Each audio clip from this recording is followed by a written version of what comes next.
This is a desert. No roads, no fields, no buildings. Just sand, deadwood, and one tiny oasis in the distance. With $0, an axe, and a tent, I'm going to transform this empty wasteland into a fully functioning farm. No loans, no shortcuts. Every dollar has to come from the desert itself. Most people would turn back, but I'm staying. Let's begin. What is this place? There's nothing out here. No roads, no buildings, no fields.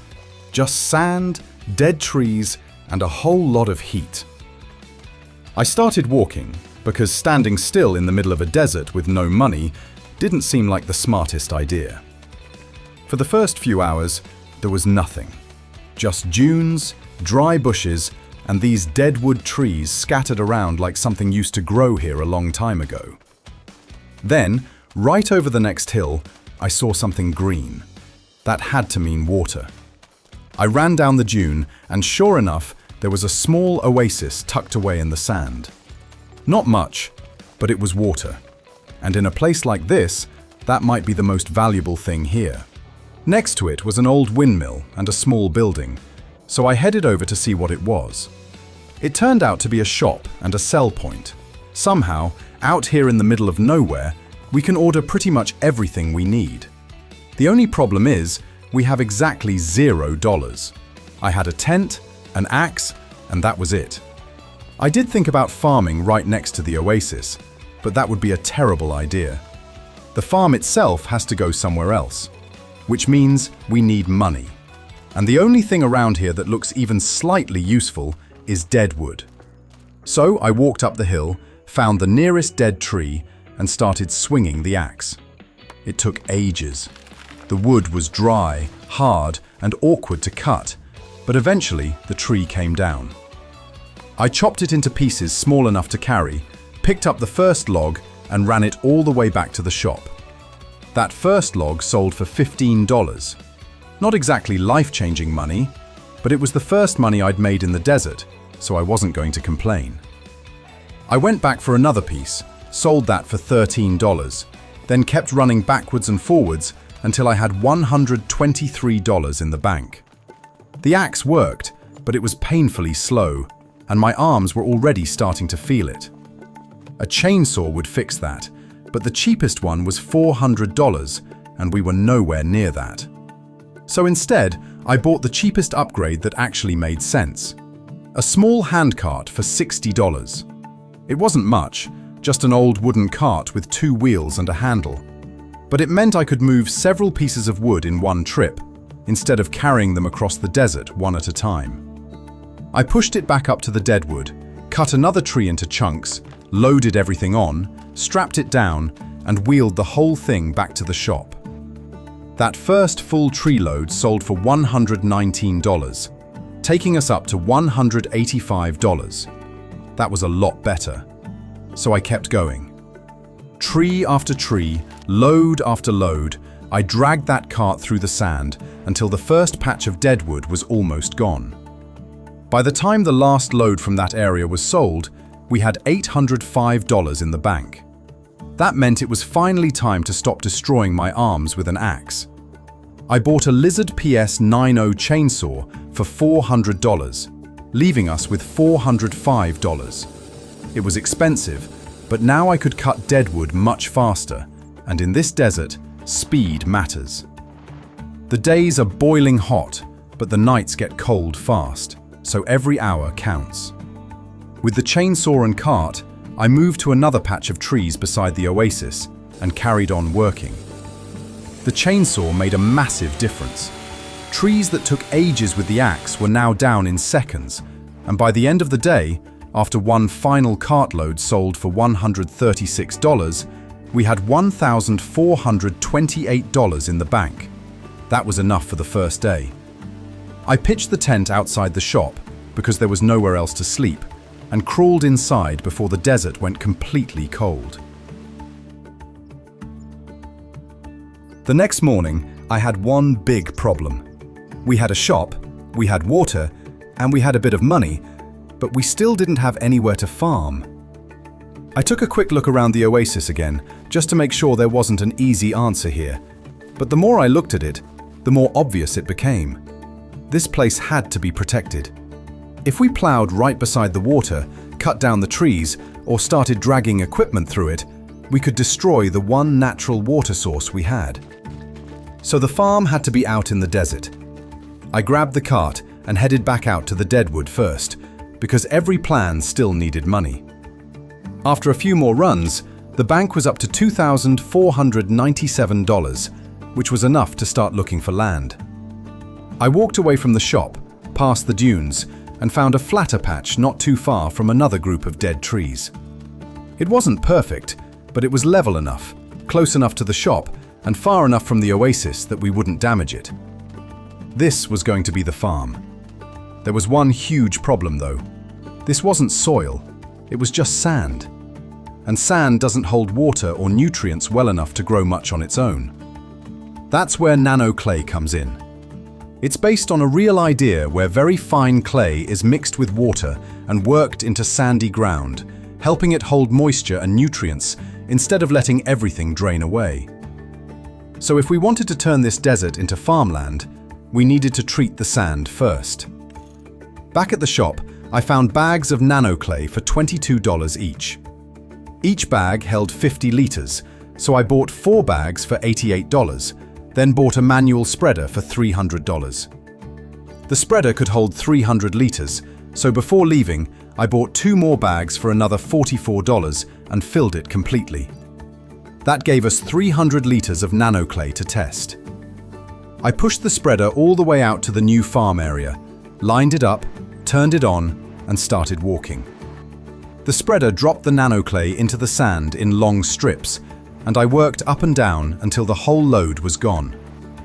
It didn't look like much yet, but this was the first real step towards making soil. Now it needed water. So I went back to the shop and bought a small liquid transporter for $400. It could carry 1,600 litres, which was huge for us. I pushed it down to the oasis, filled it with water, then started the long walk back up to the farm. I got it back to the Nano Clay area and started watering the same strips we had treated. The sand made it hard to see exactly where I'd been, so I had to guess some of it. But after a few passes, the ground had enough water to activate the clay, and now all we could do was wait. The next morning, I bought a hand plough for $200 and pushed it out to the treated area. If this worked, the sand should turn into actual workable soil. I dropped the plough into the ground and started pushing. And somehow, it worked. The yellow sand turned into dark soil right behind the plough.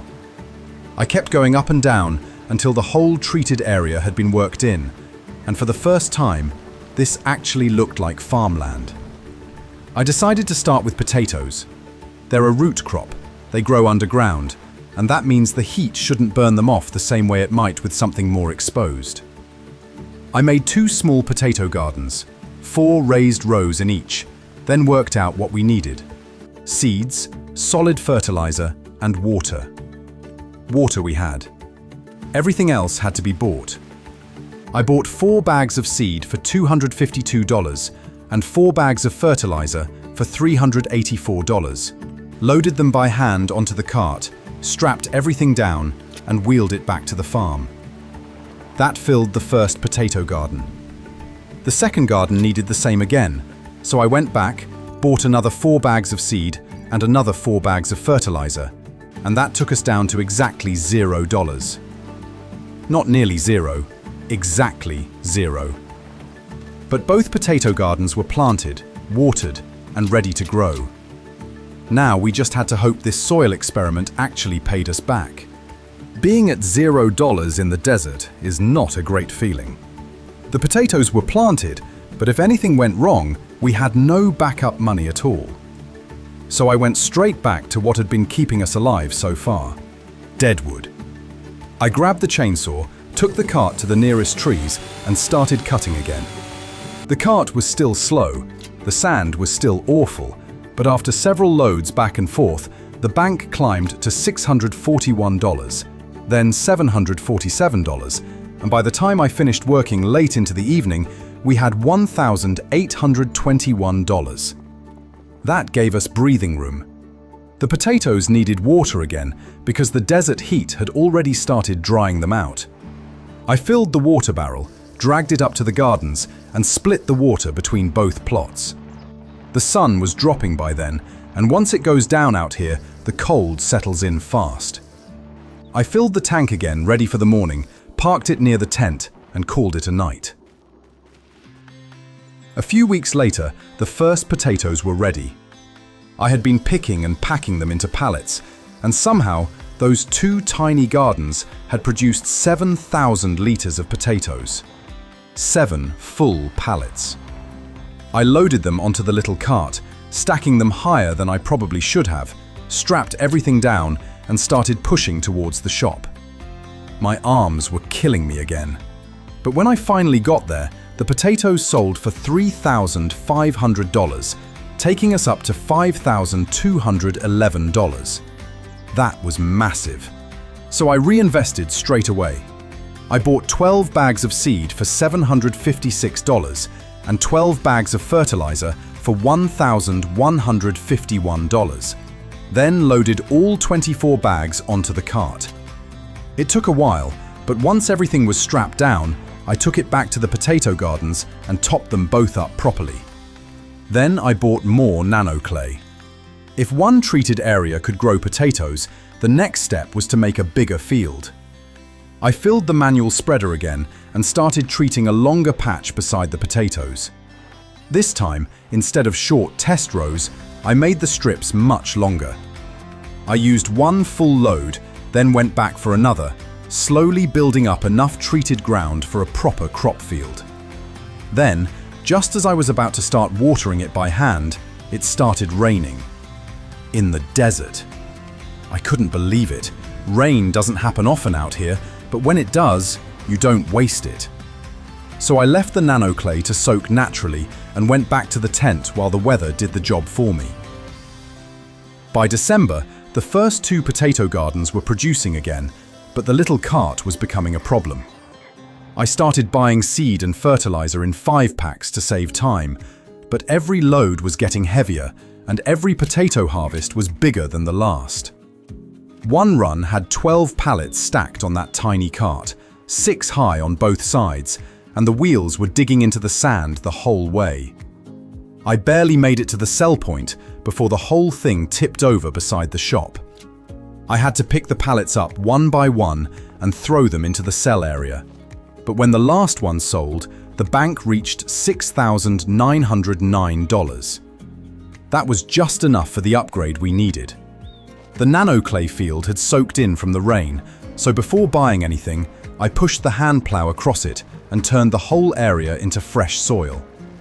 It took most of the day, but by the end, there was a decent-sized field sitting in the middle of the desert. Then I went to the shop and bought a bright orange Fiat 480 tractor for $6,900.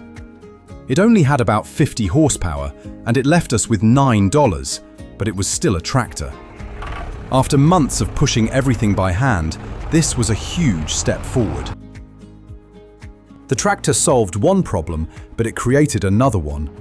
We had a tractor, but no trailer. The next potato harvest had to go on the little handcart again, and it was just as bad as before. I loaded 11 pallets onto it, strapped everything down, and dragged the whole tower of potatoes to the shop.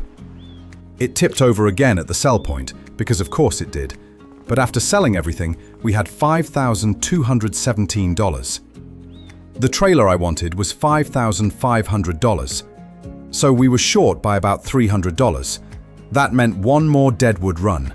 Cut 3 of them down, loaded the cart, sold the wood, and got the balance up to $5,612. Then I bought the homemade bale trailer for $5,500. Finally, the Fiat had something useful behind it. I hitched it up, drove back to the deadwood, and used it straight away.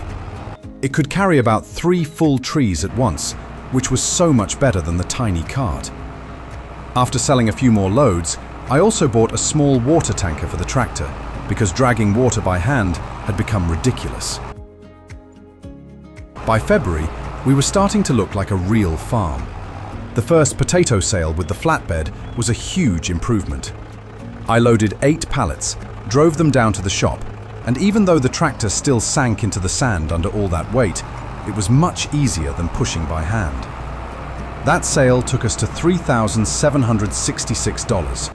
Now it was time for the next crop, cotton. I bought a manual seeder for $300, then bought more seed and fertilizer for the potatoes as well. Everything went onto the flatbed, including the seeder, and I drove it back to the new field.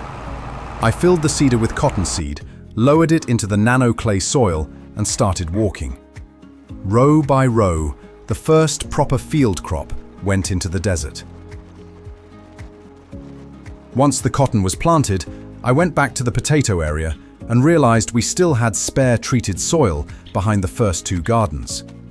So I got down and made 2 more potato plots, then made 1 smaller vegetable garden as well. Potatoes had worked, but I wanted more than 1 crop, so the new garden was for carrots and parsnips. Root crops made sense out here.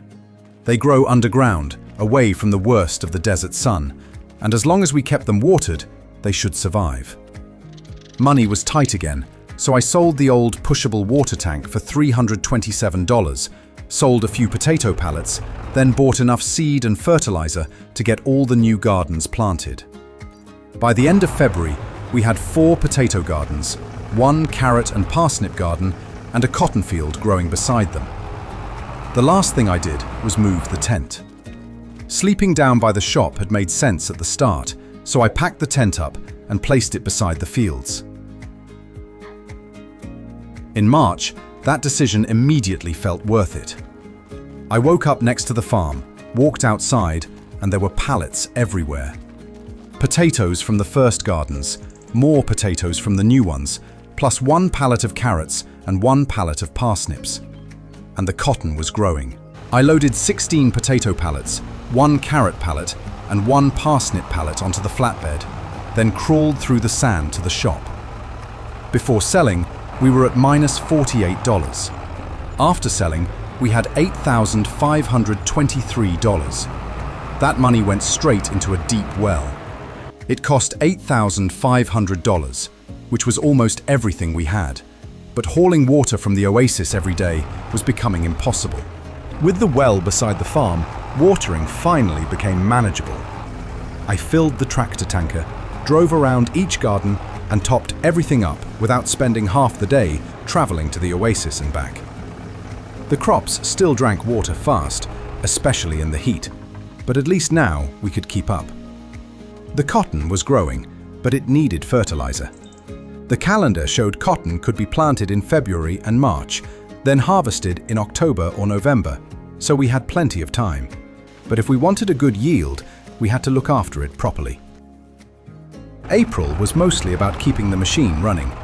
We sold another 12 pallets, going from -$142 to $4,843, then spent nearly all of it on seed and fertilizer.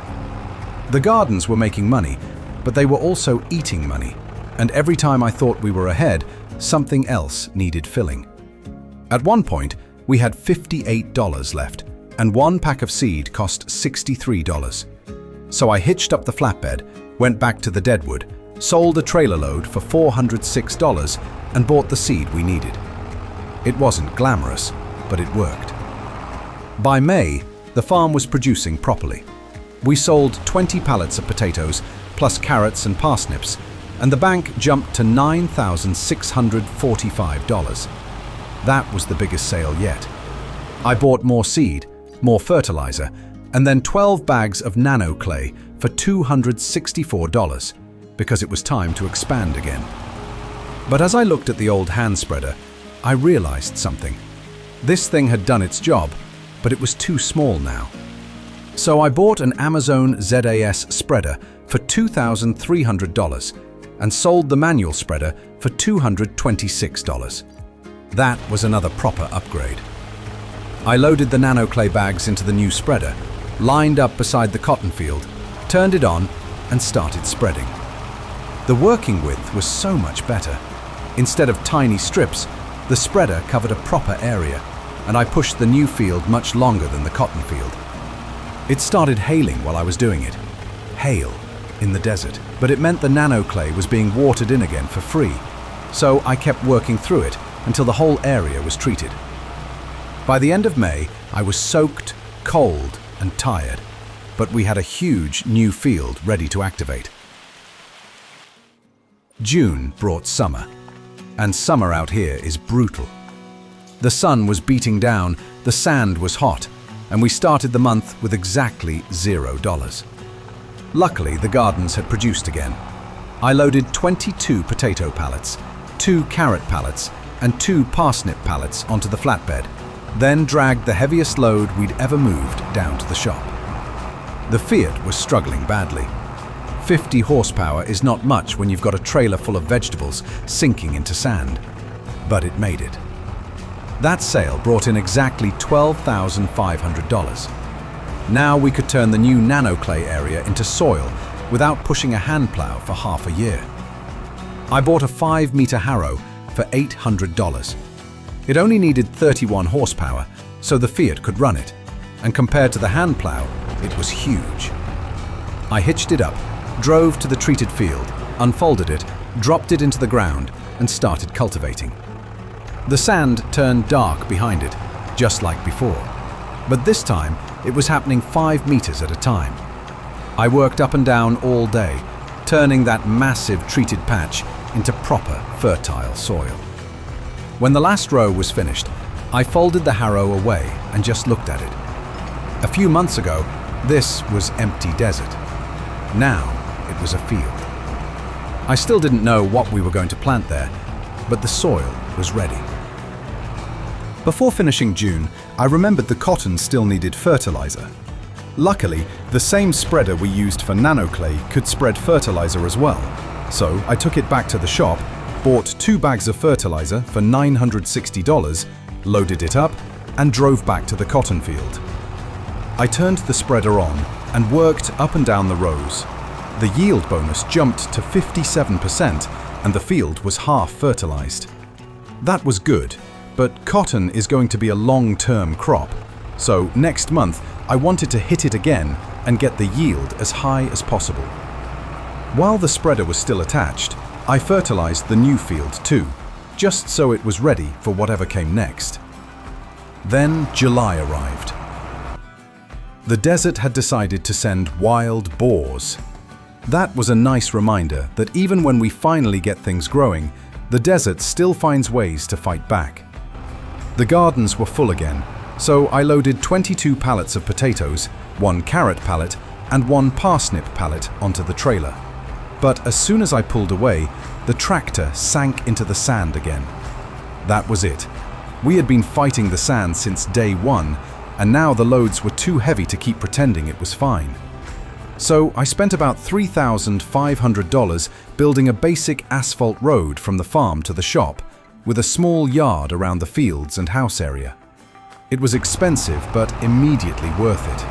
The Fiat still struggled with the weight, but at least the wheels weren't digging themselves into the desert anymore. I sold the whole trailer load and brought the balance up to $18,500. That gave us room to make some serious changes. I did the second fertilizer pass on the cotton, bringing it up to 100%, then filled the water tanker and went around every garden again. It was mid-July, the heat was ridiculous, and the crops were drinking water almost as fast as we could give it to them. Then I looked at the tent. Sleeping in that thing through desert summer was awful. During the day it cooked, at night it barely held any warmth, and we had enough money now to stop living like that. So I sold the tent and spent $10,000 building a small farmhouse beside the farm. Nothing fancy, just enough shelter to survive here without waking up half-roasted every morning. I added a bit more asphalt around the house, then started thinking about what this place could become next. And that's when it hit me.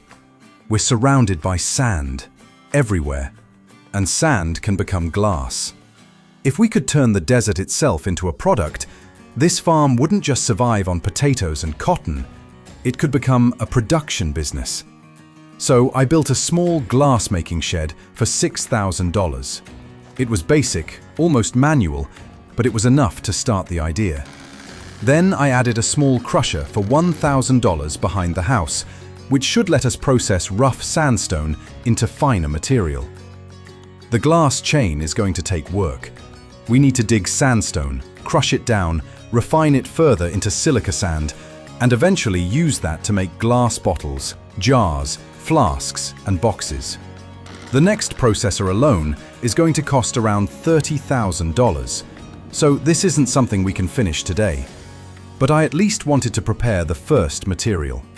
I bought a shovel for $26, went behind the house, and started digging. I filled sacks with rough sand and sandstone, stacked them onto a pallet, and took them over to the crusher. Then I opened the machine, and it wouldn't turn on. Of course it wouldn't. We're in the middle of the desert. There's no power. The house has no power. The crusher has no power. The glass shed has no power. And if we build any more production buildings, they won't work either. So that's the next problem. We have the fields, we have water, we have nano clay soil, but if this farm is going to become something bigger, we need to power it ourselves. Solar panels, wind turbines, whatever it takes. Because out here, there's no grid coming to save us. 1 year ago, this was just empty desert and a few dead trees. Now there's a farm. But if we want glass, production, and real money, Year 2 is going to be about turning sunlight and wind into power. Year 2 started with this place looking completely different. We had a house, a tractor, a few potato gardens, one vegetable garden, a cotton field, and a huge new field of nano clay soil sitting ready to use. We had also built a stone crusher and a small glass shed, but there was one fairly obvious problem. None of it had power. So the first job was to make money again. I loaded the trailer with 21 pallets of potatoes, 2 pallets of carrots, and 2 pallets of parsnips, then took the whole lot down to the shop. After selling, we had $13,853. That was enough to fix the first power problem. The stone crusher only needed a small setup, so I bought a small solar collector for $7,800 and placed it beside the crusher. That finally meant we could start processing the rough sand and stone we had dug out of the ground. The crusher turns it into a few different products: dirt, clay, lime, sand, and most importantly, quartz stone. The quartz stone is the one we actually need, because the glass shed needs silica sand. To get silica sand, we need a quartz stone processor, and that costs $36,000. So glass was still out of reach for now. Instead, I moved on to the big field. I bought an Oliver drill for $700, then picked up seed and fertilizer for another $795. This drill is 6 meters wide, and it only needs around 60 horsepower. I decided not to plant a cash crop in this field yet. The ground was new, the nano clay was still fresh, and we were heading towards winter, so I planted oilseed radish instead. One pass turned into 2, and eventually the whole thing was planted and fertilized. That gave us our first cover crop in the desert. In September, I sold another trailer load of vegetables and pushed the bank up to just under $18,000. Then I went back to the crusher area, dug more sand from behind the house, bagged it up, and loaded it into the crusher as rough stone. It wasn't fast, but at least the production line had started. After that, I hitched up the water tanker and spent the rest of the month filling all the gardens from the well. Then October arrived, and the cotton was ready. The field was completely white. The only issue was harvesting it. So I bought a manual cotton picker for $200. It was tiny, but it worked. I pushed it into the first row, turned it on, and started pulling cotton 2 rows at a time. It made little square cotton bales, around 100 liters each, and dropped them out behind me as I worked through the field. By the time I finished, there were 23 small cotton bales lying across the field. I loaded them onto the flatbed and parked them near the water tower because cotton sells best later in winter. Then I sold another big load of vegetables, taking the bank up to $32,300. The crusher had also produced its first useful outputs. There was sand, clay, and 1 pallet of quartz stone. The quartz stone was stored carefully for later, because once we could afford that processor, this glass idea might actually start working. But before winter, I wanted one more expansion. I bought more Nano Clay and spread it beside the water tower, where the first orchard would go. Out of apples, pears, plums, and apricots made the most sense. They can handle heat better than the others, and with Nano Clay and irrigation, they might survive out here.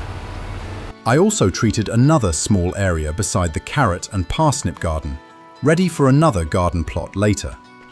By the end of October, the farm had crops, cotton, water, power for the crusher, and its first orchard area prepared. November started with another vegetable sale. I took a full trailer down to the shop, sold everything, and the bank jumped up to $45,843. That gave us enough money to do a lot, but before spending it, I needed to clean up the fields. The cotton had been harvested, so I hitched up the harrow and cultivated the cotton field back into the soil. Then I moved over to the oilseed radish field. I could have left the cover crop through winter, but I wanted that organic material broken down before spring, so I cultivated it into the ground. The idea is simple. The radish grew to protect the soil, and now it becomes part of the soil. After that, I moved to the new orchard area and dropped the harrow into the Nano Clay sand. Just like before, the treated sand turned into dark, workable soil. I worked up and down until the whole orchard patch was finished, then did the same thing on the new garden extension beside the vegetable plot. That gave us 2 more usable areas, one for apricots, one for more food properties. The last job before winter was power for the house. The solar collector was running the crusher, but the house still had no proper power, and winter nights in the desert get cold. So I bought a 5-kilowatt vertical axis wind turbine for $15,000 and placed it beside the house. That gave us heating, hot water, and a proper reason to stay on the farm through winter instead of freezing in the dark. Through winter, I kept the basic work going. The gardens kept producing, the crusher kept turning rough sand into useful materials, and the new wind turbine kept the house running. I also spent a huge amount of money refilling everything with seed and fertilizer. By the time winter was over, the gardens had been topped up properly, but it had cost $41,340. That hurt. And the first thing I did was sell the cotton, took them down to the shop, and sold them for $7,000. For such a small field, that wasn't bad at all. Then I went straight back to the cotton field and replanted it with the manual seeder. It worked, but it was starting to feel too small now. The fields were getting bigger, and every job was taking longer than it needed to. The next job was the big one: sugarcane. This field had been prepared all winter, and sugarcane should handle the heat as long as we keep enough water in the soil. The downside is that harvesting it is usually expensive and awkward, but I wanted to try it. It took ages, and by the time I finished, I was already thinking we needed better equipment. But the sugarcane was in the ground, and if it worked, it could become one of our first real desert cash crops. The stone crusher had been running through winter, and we now had 3 pallets of quartz stone sitting ready. We also had some spare sand, clay, and dirt, which could be sold if needed. That meant it was finally time to buy the quartz stone processor. It cost $36,000. I placed it beside the crusher, leveled the ground, added some asphalt, then realized it also needed power. So I bought another small solar collector for $7,800. The quartz processor needs quartz stone and water, and it turns that into silica sand. So I loaded the quartz stone into the processor, filled it with water, and turned it on. For the first time, the glass chain was actually moving. In April, the cotton and sugarcane were both growing, but both fields were full of weeds. So that became the next problem. I went to the shop and bought a Puller 600 weeder for $6,500. It needed around 60 horsepower, which was right on the edge for our Fiat, but it worked. I unfolded it in the cotton field and started pulling weeds out row by row. Once that was finished, I moved straight over to the sugarcane and did the same thing there. Then I switched to the fertilizer spreader, filled it with 330 liters of lime from the stone crusher, and limed both fields as well. That was another good use for the crusher. Even the byproducts were helping the farm. By the end of April, the cotton was growing, the sugarcane was growing, the weeds were gone, the fields were limed, and the silica sand production had started. In May, the quartz processor finally gave us the first pallet of silica sand. I carried it over to the glass factory, loaded it in, and for a second, it felt like we were about to start making glass. Then I remembered the glass factory still had no power. The same 5 kilowatt wind turbine we used for the house would work here too, but it cost $15,000. We only had around $10,000, so the glass factory had to wait again. I checked the orchard area next. The ground was ready, but each apricot orchard cost $15,000, and I had room for 2. That meant $30,000 just to place the trees, plus compost, liquid fertilizer, and water to make them produce. Then I checked the new garden plot. There was a medium, open-air garden that fitted the space perfectly, with raised beds inside a picket fence, but that cost $20,000 as well. So the list was growing fast. I sold the old hand plow for $126, then sold the extra sand, dirt, and clay from the crusher for about $500. Then the tractor needed fuel, so I bought a diesel barrel for $900 and stored it back at the farm. By June, the product sales had brought us back up to just under $20,000. The cotton field was only half fertilized, so I filled the spreader with solid fertilizer and gave it another pass. 3 quick runs across the field, and that was sorted. Then I went back to the new garden plot. We had just enough money, so I placed the medium open-air garden for $20,000. After leveling it out and adding some asphalt around it, we had about $300 left. But the garden looked good, and the best crop for it was red beet. It's another root crop, so it fits the desert better than something fragile, and if it produces well, this could become a serious moneymaker. In July, we had $9,000 again, so I bought the inputs. 2 large seed pallets for $2,500 and 2 fertilizer pallets for just under $4,000. I loaded all 4 onto the trailer, strapped them down, and took them back to the new garden. I dropped everything off. Then came water. A lot of water. This garden needed around 43,000 liters to match the amount of seed going in, so I spent the rest of the month running back and forth with the water tanker, filling it from the tower and unloading it into the garden. That wrapped up year 2. Year 3 started in August, and the first thing I had to change was my clothes. I put on shorts, a tank top, and a bucket hat. The first job was checking the glass setup. The quartz processor had been running, and we now had 2 more pallets of silica sand ready to go. I carried both of them over to the glass factory and loaded them in. We had the material now, but still not enough power to actually run the glass shed. I checked the cotton field next, and that was growing nicely. Then I walked over to the sugarcane field, and that was a completely different story. The sugarcane was already almost twice as tall as me. It looked brilliant, but it also made me slightly nervous, because at some point we were going to have to harvest it. For now though, the money was coming from the new open-air garden, and there were red beet pallets everywhere. I loaded 7 pallets, which was 14,000 liters, and took them down to the shop. That first load sold for about $5,000. so I went back for another. Before loading the second trailer, I checked how much was still inside the garden, and it had 122,000 liters of red beet waiting to be packed. That was insane. We had only used about half the seed, which meant this garden could produce somewhere around 250,000 liters from the seed and fertilizer we put into it. That changed everything. I spent the day doing run after run, 7 pallets at a time, 14,000 liters per load, down to the shop, sell, back to the farm, load again. By the time the final load was gone, the bank was just under $50,000.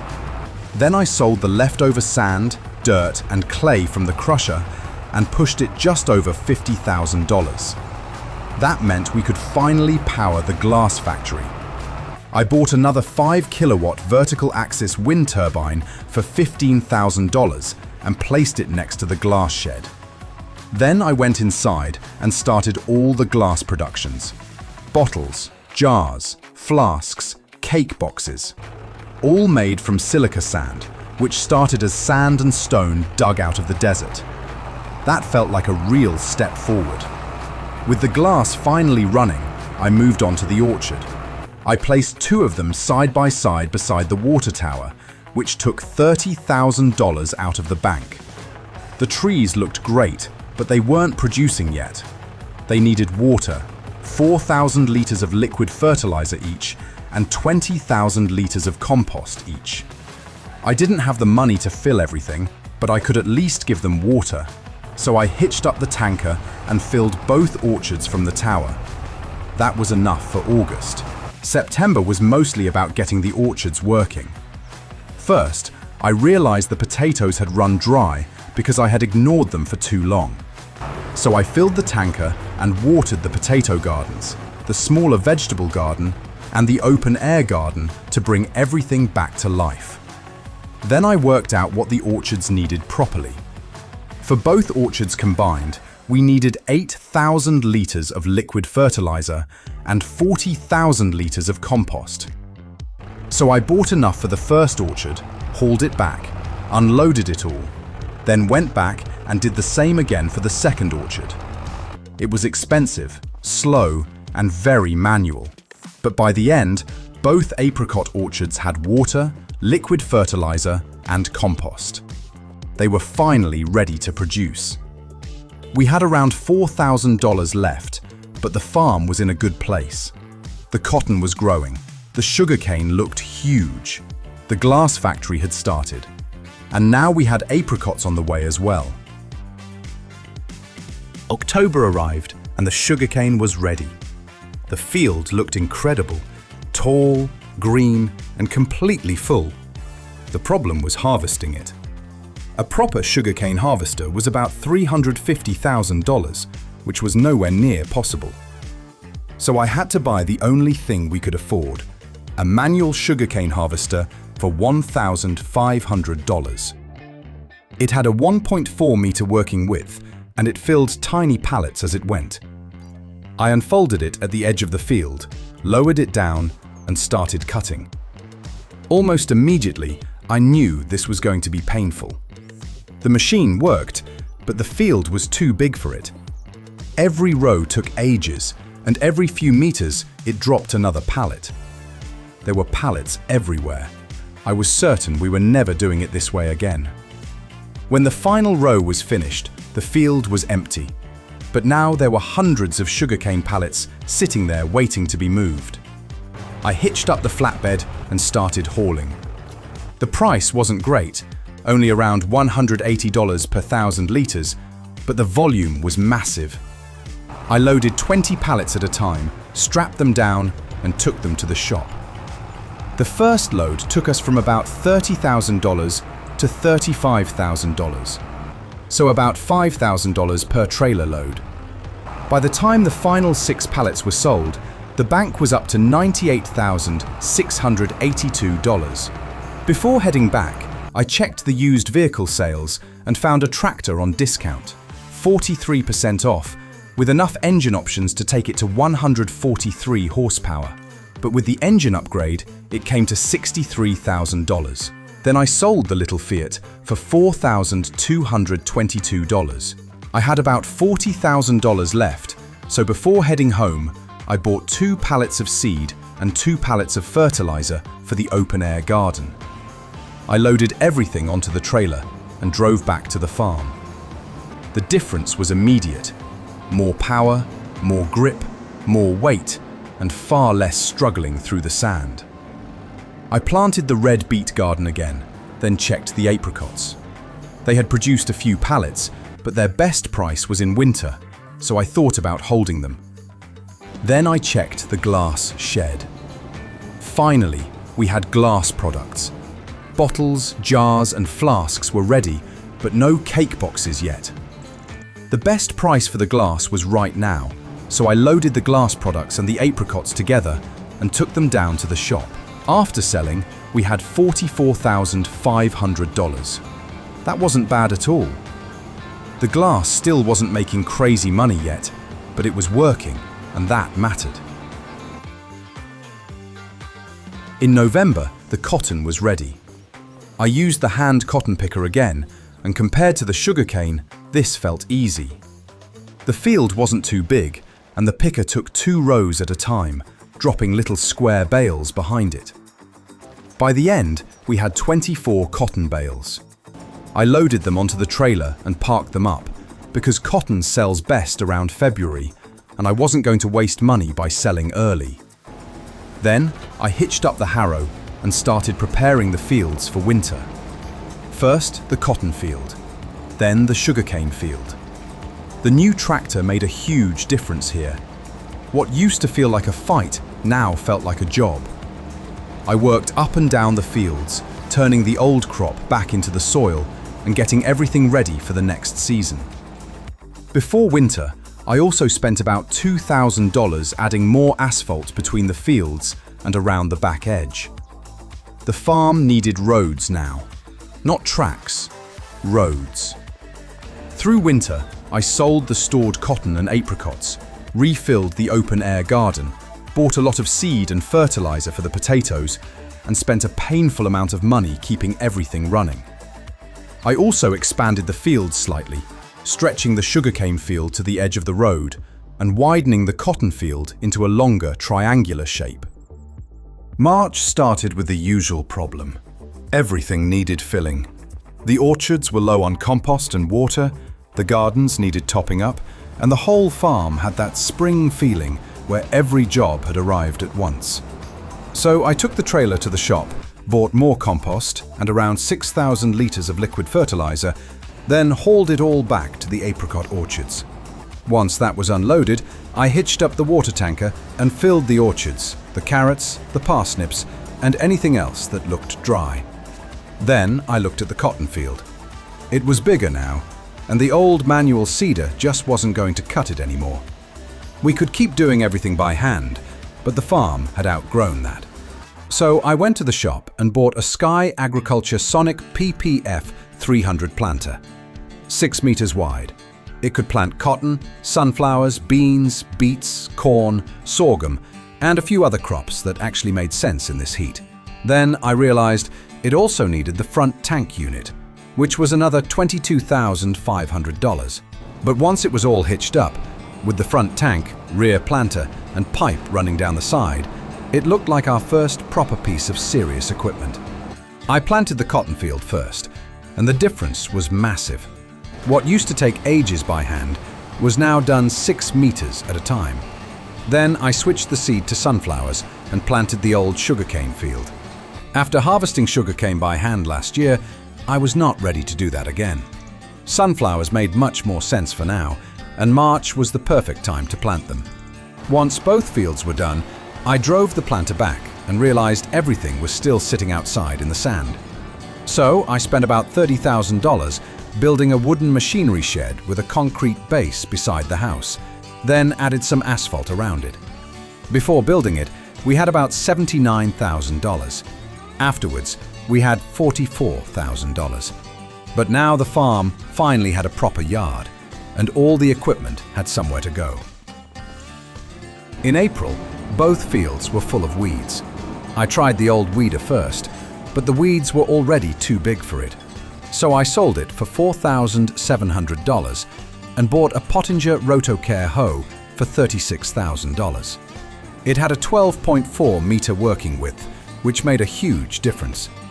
I cleared the cotton field first, then the sunflower field, and both crops looked much better afterwards. Then I checked the glass setup. The problem now was production speed. One crusher wasn't making enough quartz stone to feed the processor, so I bought 3 more crushers for $1,000 each. 4 crushers total. Then I bought another solar collector to power the extra ones. Doing the numbers, 4 crushers could make enough quartz stone for 2 processors, so I bought a second quartz processor for $36,000 and added a small wind energy converter for $11,400 to power them properly. That left us with around $4,000, but the glass chain was finely balanced. In May, I sold the latest glass bottles, jars and flasks, but it only made about $2,800. Not amazing. So the glass business was working, but it wasn't the gold mine yet. I fertilized the cotton and sunflower fields, then bought more Nano Clay. First, I spread it behind the apricot orchard, so we could double the orchard later. Then I used the rest to create a long new field beyond the cotton and sunflower fields. I watered both areas and left the Nano Clay to bind into the sand. In June, I cultivated those new areas into proper soil. The orchard extension came first, then the long field, which took several days. After that, I placed 2 more apricot orchards for $30,000 total, bringing us to 4 orchards. Then came the expensive part again: compost and liquid fertilizer. I sold some glass products, including our first cake boxes, plus the extra crusher outputs, taking the bank from $35,000 to $41,500. Then, most of that went straight back into filling the new orchards. By July, there wasn't much to do except take stock. We had $61,000 in the bank: 4 apricot orchards, potatoes, red beet, cotton, sunflowers, glass production, roads, power, a proper shed, and a working production yard. But the next step is expensive. A combine for the sunflowers is about $130,000. The header is another $63,500. There's also a pickle factory, a vegetable processor, and even pottery production that could use the clay from the crushers. So the farm is working now. But year 4 and 5 are where this desert either stays a farm or becomes an industry. Year 4 started with $107,000 in the bank, which sounds like a lot, but at this stage, every upgrade was starting to cost serious money. The first job was clearing out the glass factory. I hitched up the flatbed trailer, drove round to the production area, and loaded everything that had been made. We had about 8 pallets of glass products, plus 1 pallet of cake boxes, which was the one I was most interested in. I took the whole load down to the shop, sold it, and it brought in $12,000. That was a good start. The next thing I wanted to deal with was the clay. The crushers were producing clay constantly, and until now, I'd mostly been selling it as a leftover product. But if we're already pulling clay out of the desert, we may as well turn it into something useful. So, I loaded the clay up, drove round beside the barn, and bought a pottery shed for $36,000.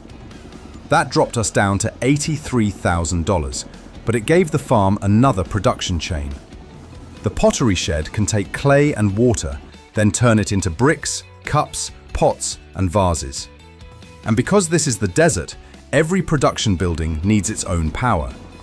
So I bought another small solar collector for $7,800 and placed it next to the pottery shed. That gave it enough power for the kiln, the wheel, and whatever else this little shed needs to run. I dropped the clay into the shed, turned the water connection on, and the pottery started working. After that, I parked the trailer and checked the fields. The sunflowers were looking excellent. They weren't ready yet, but the whole field was in bloom, with the heads facing the sun, which looked perfect in the middle of the desert. The cotton was still growing too, and the big new field was sitting empty, ready for its next crop. Looking at the calendar, canola made the most sense for that field. Wheat and barley could go in as well, but they didn't feel right for the heat. Canola was still a bit more normal than I wanted, but it gave us a winter crop and kept the soil working. In September, I checked the pottery shed first. It was already about halfway towards its first pallets, so that was promising. Then I hitched up the Oliver drill, filled it with seed and fertilizer, and drove out to the new field to plant canola. This field was already prepared from the Nano Clay work, so all I had to do was drop the drill down and get moving. A few passes later, the canola was in the ground and ready to grow. Once that was done, I looked at the edge of the field and realized we still had sand everywhere. The farm was growing, but the yard still felt rough. So I spent about $3,000 putting asphalt roads around the edge of the field. It made the whole area easier to drive around and stopped the farm feeling like a random set of fields dropped in the sand. Then the normal jobs came back. The open-air garden had run out of seed and fertilizer, so I bought 2 pallets of each, hauled them back, and got the red beet growing again. The orchards were also low on compost. Again. 4 orchards means 4 things constantly asking for inputs, so I took the trailer back to the shop, bought more compost, and dropped it into each orchard by hand until they all had enough to keep going. By October, the sunflowers were dry and ready. This was the harvest we had been waiting for, but the problem was the combine. The top-liner combine I wanted was around $130,000, and the sunflower header was another $63,500. Together, that was nearly $200,000, and we only had $142,800. So I had to sell what I could. The glass factory had built up a good load, so I filled the trailer with glass products and took them down to the shop. That pushed the bank up to $168,600. Still not enough. And to make it worse, the gardens and orchards were also running low again. We needed to keep them producing, otherwise next month would be even worse. So I used some of that money to buy compost for the orchards, plus seed and fertilizer for the potato gardens. I hauled it all back, filled everything up, and made sure the income crops stayed alive. The canola was growing, but it had weeds in it now, and that got me thinking about the irrigation system I'd looked at before. It costs around $30,000, but it can water, spray herbicide, and apply liquid fertilizer across a huge working width. If the farm keeps growing, that machine is going to become essential. Before finishing the month, I checked the pottery shed and found our first 3 pallets. Clay vases, clay pots, and clay cups. I loaded them up, took them down to the shop, and sold them for $6,700. So pottery wasn't huge money yet, but it was extra money from a product we were basically treating as waste. And out here, that matters. November arrived with $206,600 in the bank. The cotton was ready, the sunflowers were ready, and we finally had enough money for the combine. I went into the shop and bought the top liner for about $130,000, then bought the corn and sunflower header for $63,500. That left us with just $13,600, a brutal amount of money gone in one go. But this was the next major step. We couldn't keep pretending hand tools and tiny machines were enough for fields this size. I drove the combine back to the farm, unfolded the sunflower header, lined up at the field, and started harvesting. The best sell price for sunflowers is in March, so I wasn't planning to sell them straight away. I just needed to get them out of the field and store them. About 3/4 of the way through, the combine tank filled up, and that's when I realized I had a new problem. I had no grain trailer and no silo. Brilliant. So I ran back to the tractor, drove to the shop, and bought an old wooden wagon for $400. It could only hold 3,000 liters, but that was enough to empty part of the combine and finish the field. I brought it back, unloaded 3,000 litres into the wagon, then finished harvesting the final rows. By the end, we had 8,333 litres of sunflowers sitting in the combine and another 3,000 litres in the old wagon. Not a massive harvest, but it was our first combine crop in the desert. I parked both in the barn and left the sunflowers stored until March. Then it was time for the cotton. We still didn't have a proper cotton harvester, so I pulled the hand-push cotton picker out of the shed and took it to the field. The field was bigger this year, which meant more money, but also more walking. I worked through the rows in the heat, 2 rows at a time, dropping tiny square bales behind me as I went. By the time the field was finished, we had about 60 bales. That was a huge improvement from the early cotton harvests. I loaded them all onto the flatbed trailer and parked it in the barn too. Cotton also sells best around February or March, so that was getting stored with the sunflowers. With the harvest done, we moved into winter. There wasn't much exciting fieldwork to show through the cold months, but there was a lot of maintenance. I refilled the gardens, refilled the orchards, bought seed, fertilizer, compost and liquid fertilizer, and kept the whole farm ticking over. It cost somewhere around $140,000 to $150,000 by the time everything was topped up. That sounds ridiculous, but with the amount of gardens and orchards we have now, keeping everything producing is expensive. By March, we had $62,000 left, but we also had a barn full of products ready to sell. So the first job was getting the cotton down to the shop. I hitched up the flatbed trailer with 6,200 litres of cotton bales on it, drove down to the sell point, and sold the whole lot for about $23,500. Not bad at all. Then I went back for the glass. The factory had been running through winter, and this was the biggest glass load we'd had so far. The trailer was completely full. We had 4,320 litres of glass jars, the same again in bottles, the same again in flasks, and 4,200 litres of cake boxes. I hauled it all down to the shop and sold it for $35,200. That pushed us up to $121,000. Then I sold the pottery products for another $7,200. After that, I sold the sunflowers. First, the 3,000 litres from the wagon, which brought in $3,500. Then I drove the combine itself down and sold the 8,333 litres still sitting in the tank, which brought in about $9,900. By the time all the stored products were sold, the bank was up to $142,300. That was exactly what we needed. I hitched up the harrow and cultivated the old sunflower field first, then the cotton field. Once both were worked back into the soil, I switched to the Sky Agriculture planter setup. Front fertilizer tank, rear planter. Seed and fertilizer going in at the same time.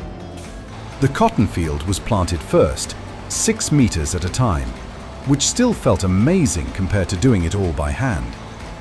Then I moved over to the sunflower field and planted sunflowers again. The canola was already growing in the other field, so by the end of March, all 3 main fields were active again. Cotton, sunflowers, canola. And the farm had $146,000 in the bank. April started with weeds everywhere. The cotton field had them, the sunflower field had them. So I hitched the front weight on, grabbed the hoe, and went straight out to clear the cotton first. The 12-meter working width makes a huge difference here. A few passes across the field, and the weeds were gone. Then I moved over to the sunflower field and did the same thing there. That was simple enough. The canola field was not.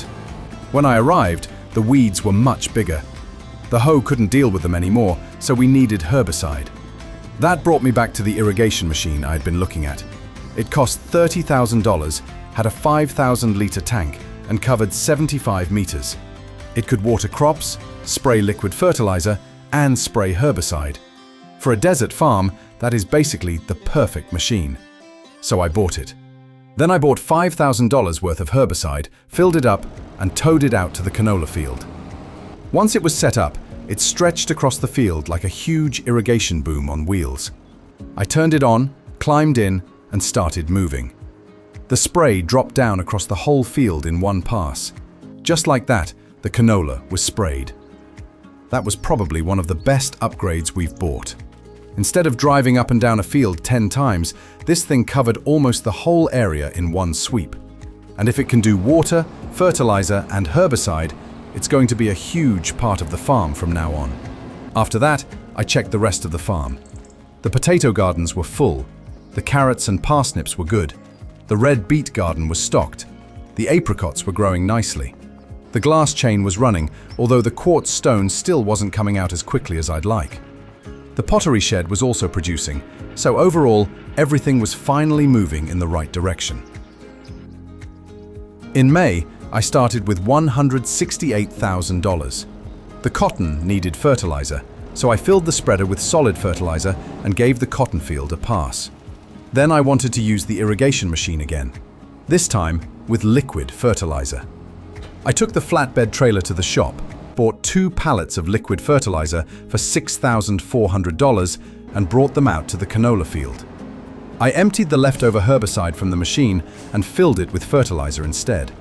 Then I drove it across the canola. One pass, the whole field fertilized. That machine is ridiculous.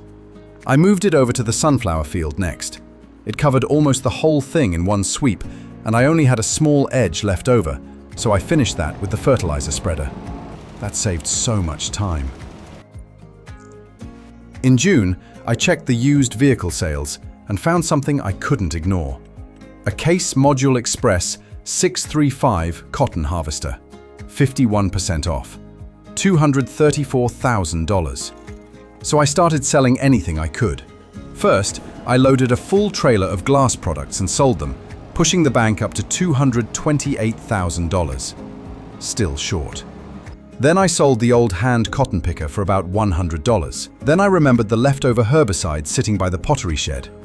I loaded that onto the trailer, took it down to the shop, and sold it for about $6,000. That pushed us to $235,000. Just enough. I bought the Case cotton harvester for $234,000 and drove it back to the farm. That was a huge moment.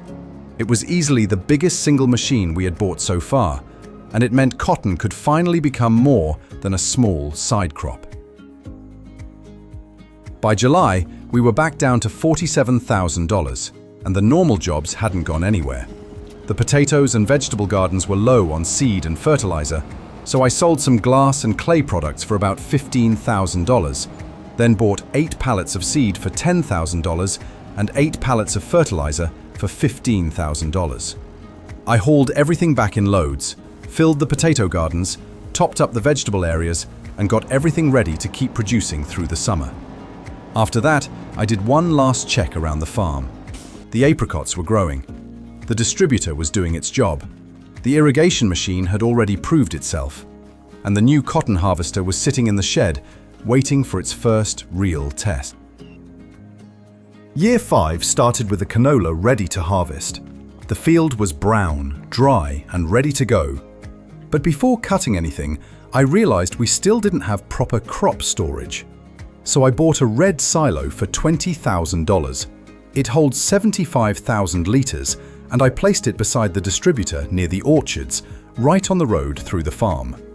That gave us somewhere central to store grain instead of leaving it sitting in machines and tiny trailers. Then I took the combine to the shop and bought a 6-meter grain header for $30,000. The sunflower header was no good for canola, so this was another upgrade we needed. Once the new header was on, I drove back to the field, unfolded the combine, and started harvesting our first canola crop in the desert. The field didn't take too long, but about 3/4 of the way through, the combine needed emptying.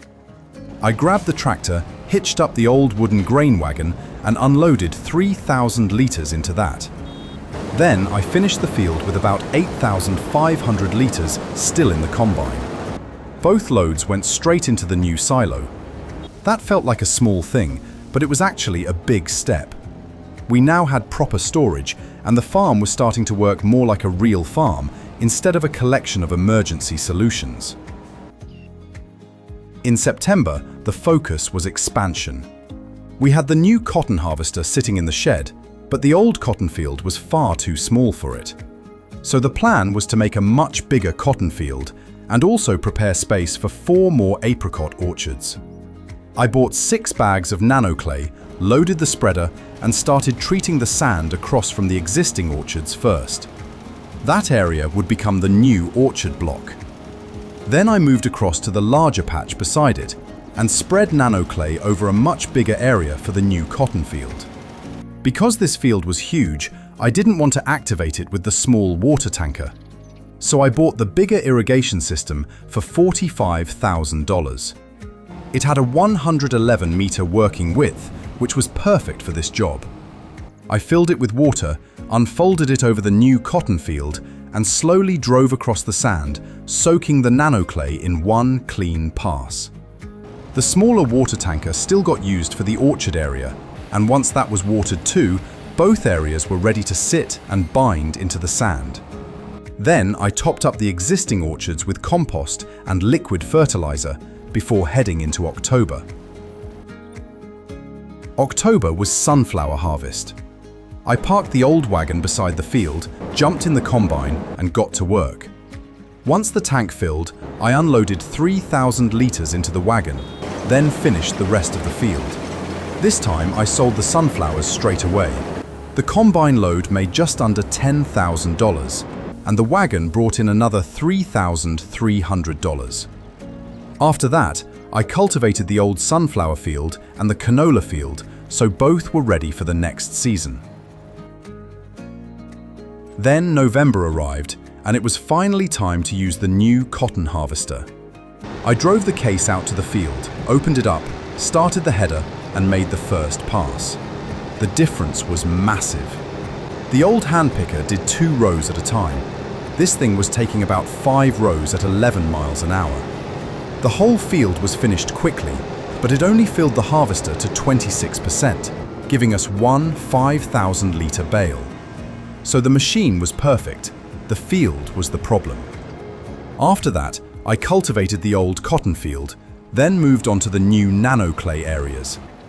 First, I worked the new orchard patch into soil.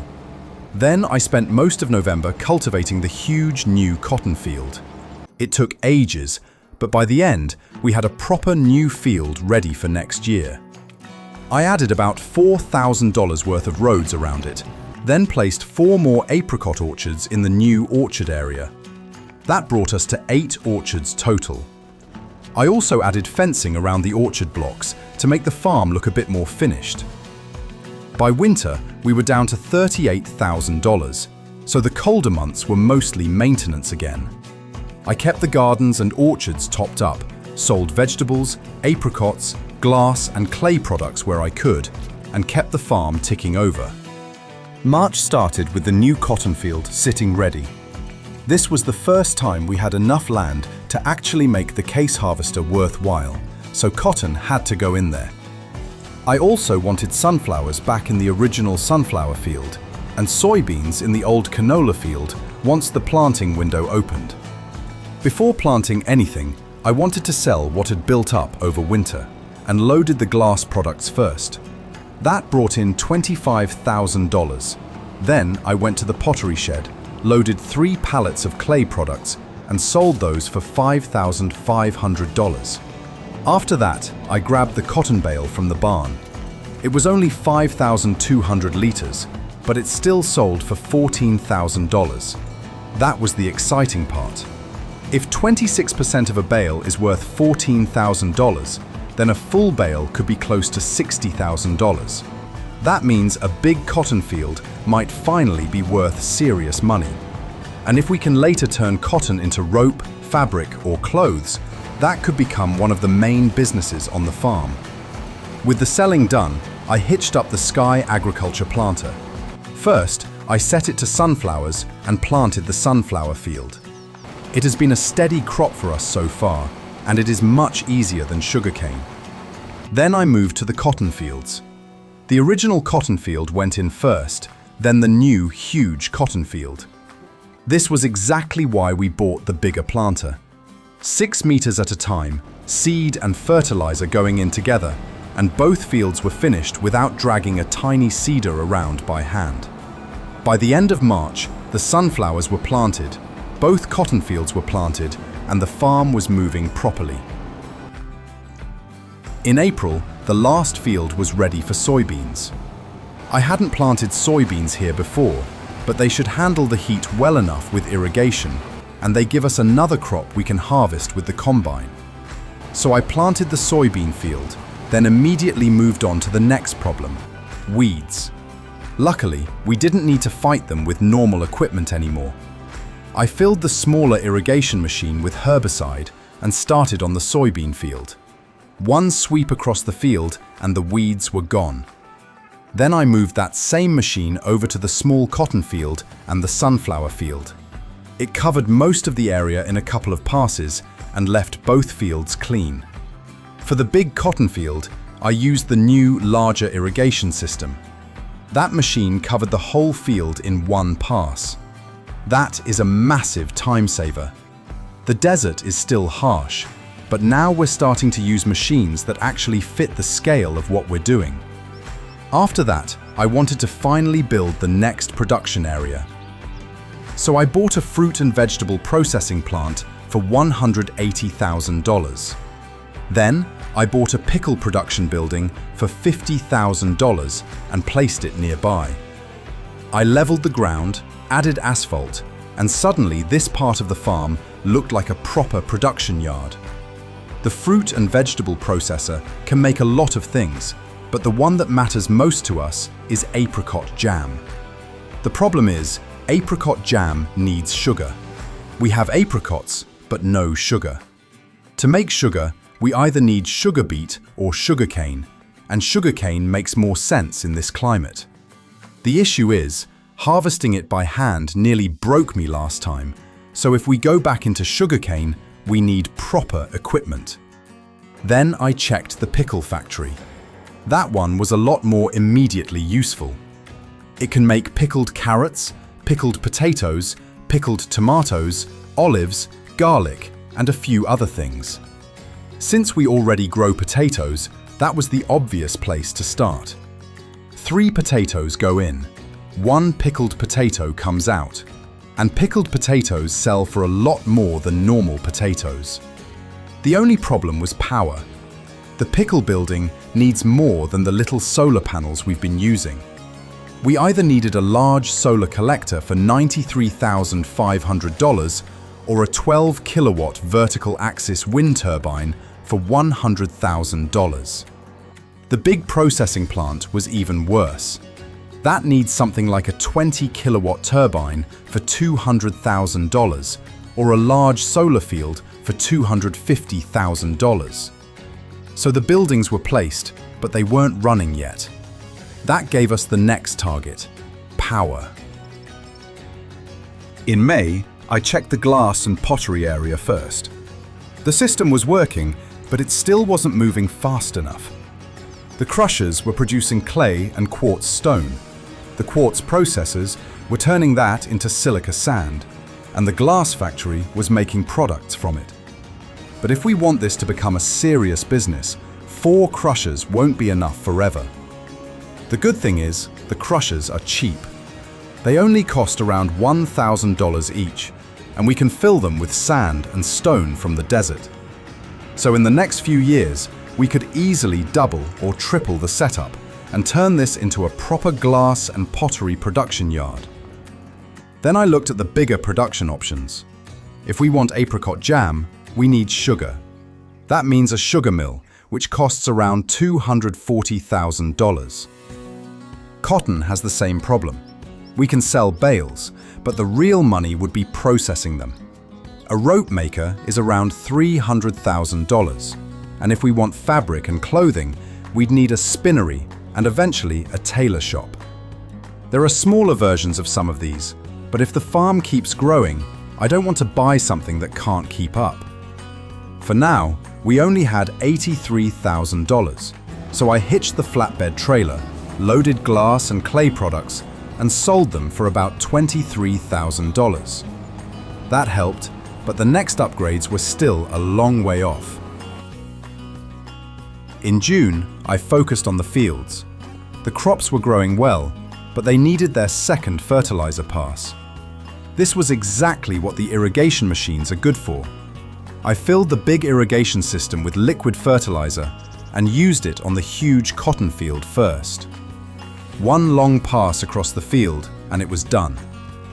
Then I switched to the smaller irrigation system and fertilized the soybean field, the smaller cotton field, and the sunflower field.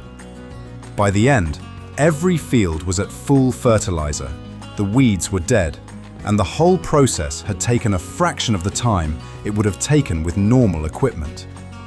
That is exactly the kind of technology this farm needs. Then I went back to the pickle production building. We finally had enough money to power it, so I bought the 12 kilowatt vertical axis wind turbine for $100,000 and placed it beside the building. That gave the pickle factory power.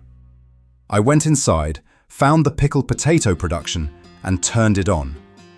The recipe is simple. 3 potatoes become 1 pickled potato. It reduces the volume, but the value should be much better. So I set the potato gardens to distribute their potatoes straight into the pickle production and let it start running.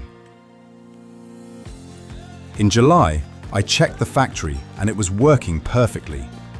The potatoes were coming in, the production was running close to capacity, and we already had 2 pallets of pickled potatoes ready. That was a big moment. I loaded the first 2 pickled potato pallets onto the trailer, then went around to the glass factory and loaded a full trailer of glass products as well. That whole load sold for $25,000, putting us up to $131,000. Not enough for the next huge upgrade, but enough to prove the direction is working. After that, I parked the tractor and walked around the farm. 5 years ago, this place was empty sand, a few dead trees, and one small oasis.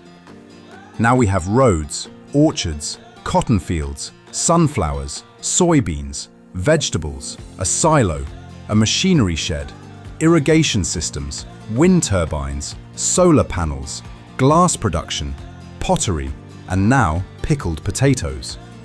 But this still feels like the halfway point. If we carry on to year 10, the next step is much bigger. Sugarcane, sugar production, apricot jam, more cotton, fabric, clothes, bigger power, more crushers, more fields, and maybe, eventually, turning the desert around the oasis into something green. So if you want to see years 6 to 10, let me know. Because this farm survived the desert. Now I want to see if it can take over it. Year 6 started with $123,000 in the bank, and the first job was fixing the glass factory. It was constantly running out of silica sand. It needs 32,400 liters of silica sand every month to stay running. We only had 2 quartz processors, and they couldn't make enough silica sand to keep the glass factory supplied. For every 2 quartz processors, we needed 4 stone crushers feeding them with quartz stone. So I expanded the whole setup. I built 4 more stone crushers for $1,000 each, then bought 2 more quartz processors for $36,000 each. That took us from $123,000 down to around $47,000. Once everything was placed, powered, and filled, we had less than $20,000 left. But the production chain had doubled in size, which should mean more bottles, jars, flasks, and cake boxes every month. To recover some money, I loaded the trailer with everything ready to sell. We had glass bottles, jars, flasks, cake boxes, and 1 pallet of clay vases. The whole load sold for $17,000. That gave us enough breathing room to move into September. The next target was the fruit and vegetable processing plant. The building was already there, but it still had no power. Apple juice looked like the best option. Apples sell for around $500 to $600 per 1,000 liters, while apple juice can sell for close to $1,000. Strawberry juice was a smaller increase, but it still paid more than selling strawberries raw. The problem was the power cost. The best option was a 20 kilowatt vertical axis wind turbine for $200,000. The alternative was a small solar field for $250,000. We couldn't afford either yet. So instead, I prepared the land around the factory. I filled the spreader with the nano clay we had left and treated the sand beside the processing plant.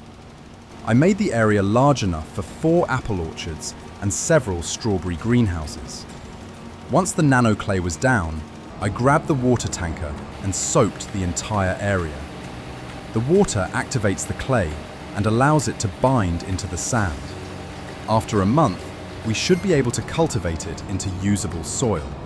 The potatoes, vegetables, apricots, and cotton were all looking good, so September was mainly preparation for the next production chain.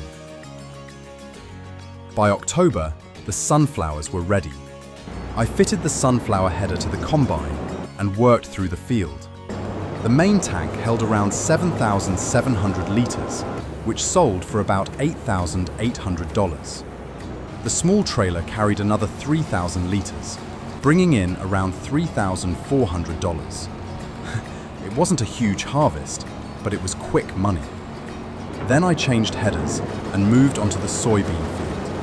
The soybeans produced around 9,800 liters. The current price wasn't good, and the best price should arrive in June at around $1,800 per 1,000 liters. So I stored the whole crop in the silo. While I was there, I remembered the canola we still had from last year.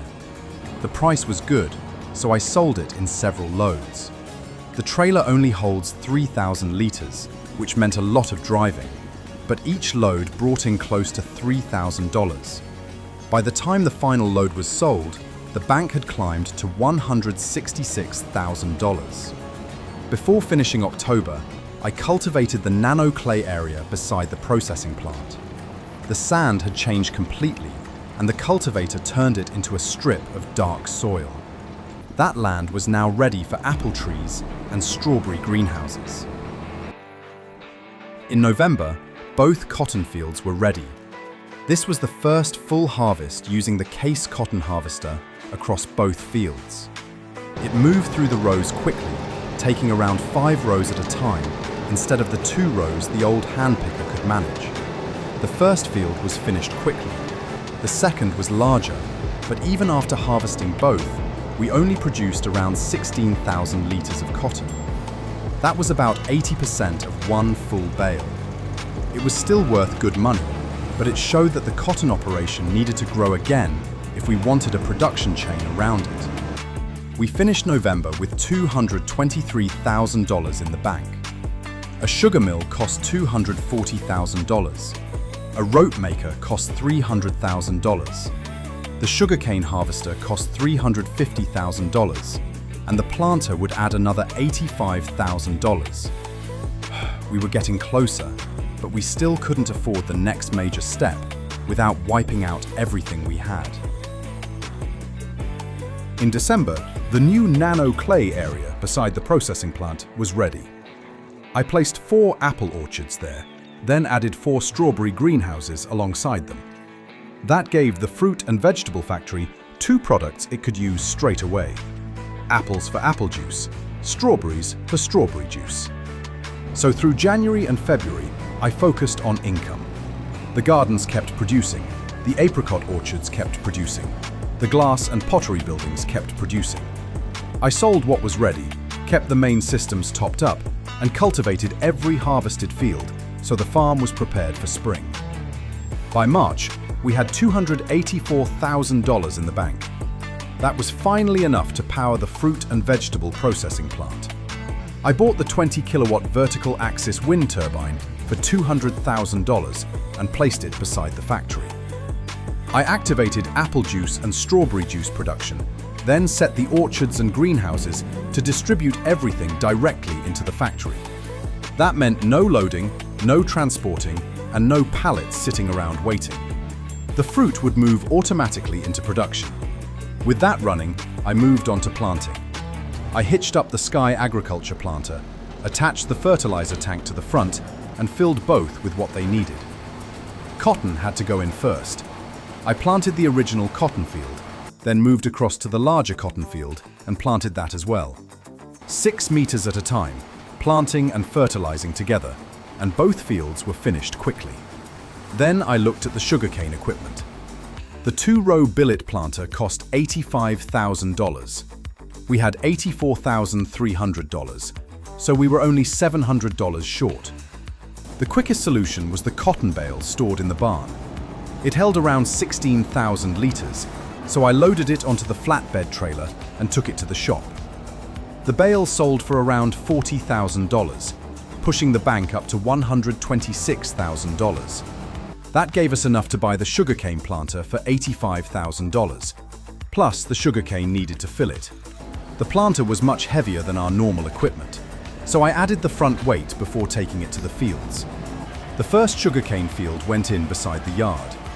Then I moved on to the long horizontal field at the back and planted that as well. It took longer than cotton, but it was still far better than planting sugarcane 1 row at a time by hand. By the end of March, both cotton fields were planted, both sugarcane fields were planted, and the fruit factory was running. The next problem was obvious.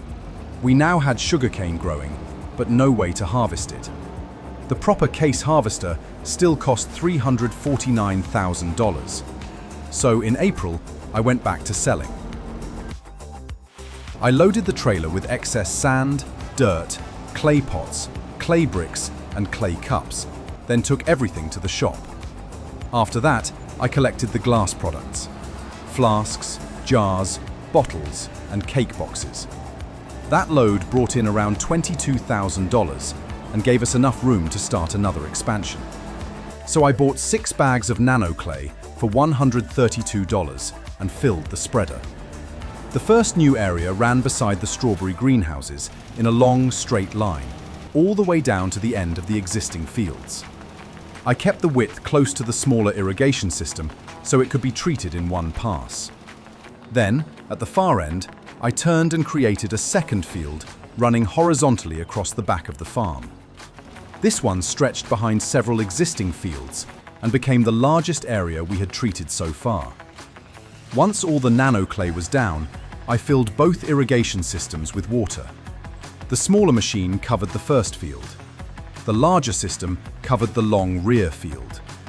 One slow pass over each area soaked the clay and started binding it into the sand. Then I spent around $10,000 laying asphalt roads between the new fields. That defined the boundaries, gave the machinery proper access, and made the expansion feel like part of the farm. By the end of April, the new land was activated and ready to cultivate. May started with the first proper sale from the new fruit processing plant. We had 7 pallets of strawberry juice and 3 pallets of apple juice ready to go. I loaded everything onto the flatbed trailer, took it down to the sell point, and brought in around $10,000.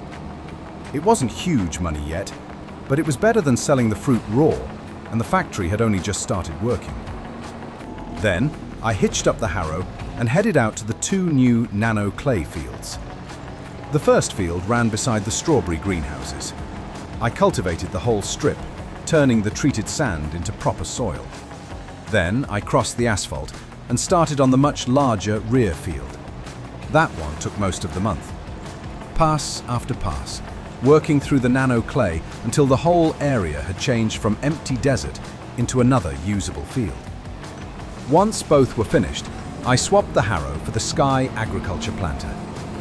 May was the right time for soybeans, and they gave us another crop we could harvest with the combine.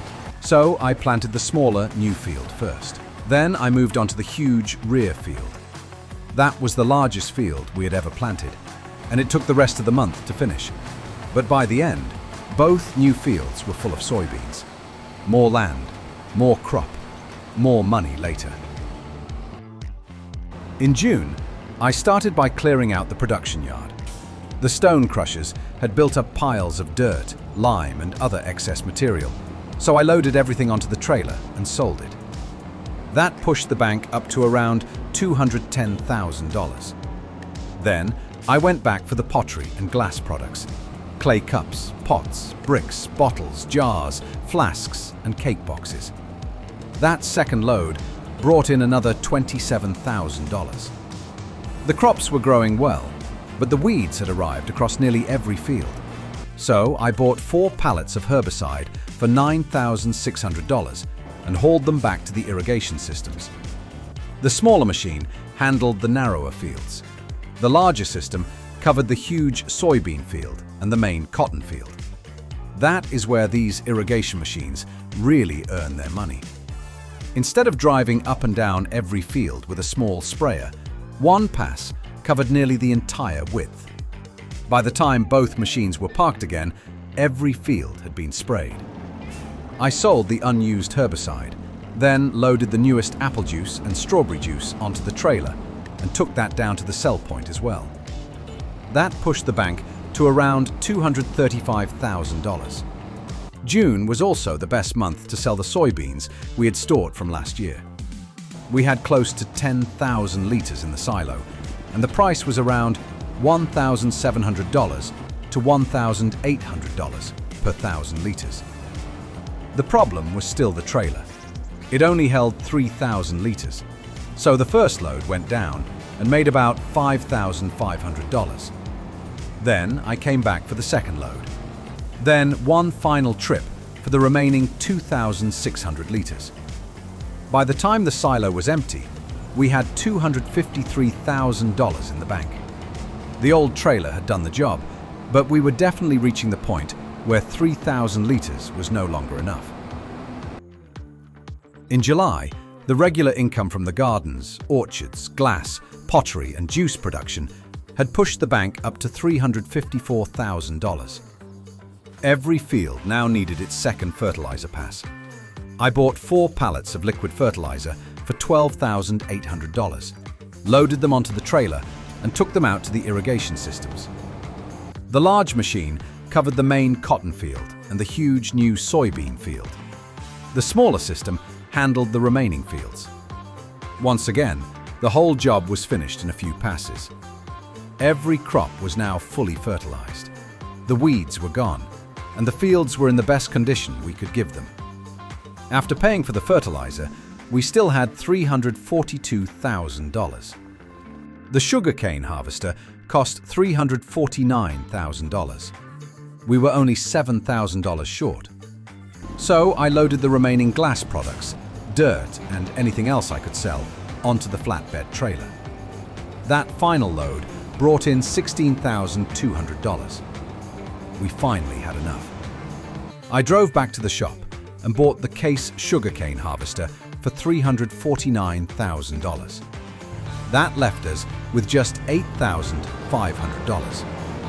Nearly every dollar we had earned over the year had gone into one machine. But this was the machine the whole sugar plan depended on. I parked the harvester at the farm with $8,500 left in the bank. Then we moved straight into Year 7.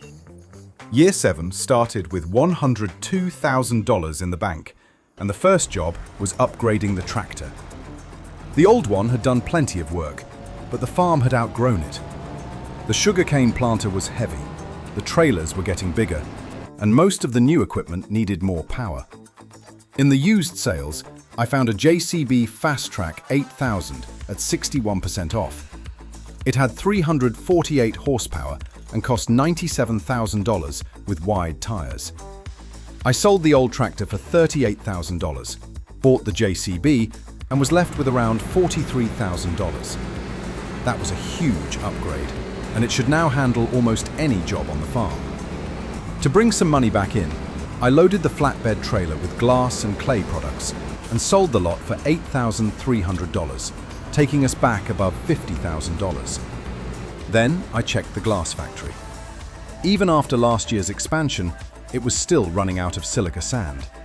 The crushers were not producing enough quartz stone to keep the processes supplied. So I expanded again. I built 8 more stone crushers at $1,000 each, then bought 4 small solar collectors at $7,800 each to power them. That dropped the bank to around $12,000. I could not afford the extra quartz processors yet, but the crushers would need time to build stock anyway. So I spent the rest of August digging sand, filling sacks, and loading every new crusher. By September, the larger production yard was already creating much more material. Every month, the dirt, sand, lime, clay, and quartz stone had to be moved into the correct piles or buildings. I sent the clay into pottery, moved the quartz stone into processing, then sold the unwanted dirt, sand, and lime. That pushed the bank up to $108,000. Then, I sold another load of glass products for $18,700, bringing us to around $127,000. The sugarcane was almost ready, the cotton was still growing, and the orchards were fully stocked. The next purchase had to be a sugarcane trailer. I found a TT Colossus trailer with a 20,000-litre capacity for $31,000, leaving $252,000. Then, I spent almost all of that on the sugar mill. The building cost $240,000, and I placed it beside the pickle production area with new asphalt around it. That left us with about $9,000. The mill still had no power, but it could store 360,000 litres of sugarcane. Once powered, every 2 litres of sugarcane would become 1 litre of sugar. I connected the new trailer to the Case sugarcane harvester and started cutting the first field. It works well, it is just very slow. The working width was only around 1 metre, so each 20,000 litre load took a long time to fill. Once the first trailer was full, I used the JCB to tow it back to the mill and unload it. Then, I returned to the field and repeated the process. The first field was finished, then I moved straight into the second. Before that field was complete, the sugar mill had reached its full 360,000 litre capacity. We had grown far too much. There was nowhere else to store the remaining crop, so every extra trailer was taken directly to the shop and sold for around $3,725 per load. By the time the final row was cut, the mill was full and the bank had recovered to around $37,000. The harvest worked, but it took nearly the whole month. Next year, 1 sugarcane field should be enough. In November, the cotton was ready. The 2 cotton fields produced just under 15,000 litres. Still not 1 full bale. That confirmed we needed at least 1 more cotton field next year, especially if we wanted to process it instead of selling it raw. I unloaded the bale beside the barn, parked the harvester, and moved on to the soybeans. We now had 2 soybean fields, including the huge rear field, so the harvest took much longer. I worked through the first field, unloaded into the silo, then moved on to the second. By the time both were finished, we had stored 48,000 litres of soybeans. But the soybean harvest was growing, the sugar mill was full, and the new JCB had handled every job without a problem. Winter started with another expansion to the glass chain. In December, I bought 2 more quartz processors for $36,000 each, then added an $11,000 wind energy converter to power them. That was another $83,000 gone. January brought a freak snowstorm while I sold glass, clay, and anything else that had built up through winter. By February, I bought a 20-kilowatt vertical axis wind turbine for $200,000 and placed it beside the mill. The sugar production could now begin. We had 360,000 litres of sugarcane stored inside. Instead of selling it, I set the sugar to distribute directly into the fruit and vegetable processing plant. That allowed me to activate apricot jam alongside the apple juice and strawberry juice we were already making. The apricot orchards had been producing for years, and now we could turn that fruit into something more valuable. I spent the rest of winter cultivating the harvested fields and preparing everything for spring. By March, we had exactly $200,000 in the bank. The first job was checking the new production chain. At the fruit factory, we already had 2 pallets of apricot jam, 1 pallet of apple juice, and 3 pallets of strawberry juice. I sold the lot for around $7,500. Then I sold a full load of glass products for $25,000, followed by the clay products for another $10,000. That gave us a strong start to spring. I hitched the Sky agriculture planter to the JCB with the fertilizer tank on the front and headed out to the cotton fields. The new tractor had more than enough power for the planter and covered the ground without struggling. I planted the smaller cotton field first, then the larger field. This year, I also planted a third field with cotton. The last 2 harvests had not even produced 1 full bale, and if we wanted to process cotton instead of selling it raw, we needed much more of it. Once all 3 cotton fields were planted, I swapped to the sugarcane planter. Last year, we had grown far too much sugarcane, filled the mill completely, and spent nearly an entire month harvesting it. So this time, I only planted 1 field.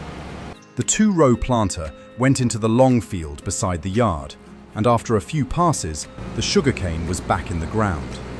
That should keep the mill supplied without another huge harvest. In April, the bank had climbed to $337,000. Before the next planting job, I loaded the trailer with glass, clay, apricot jam, apple juice, and strawberry juice.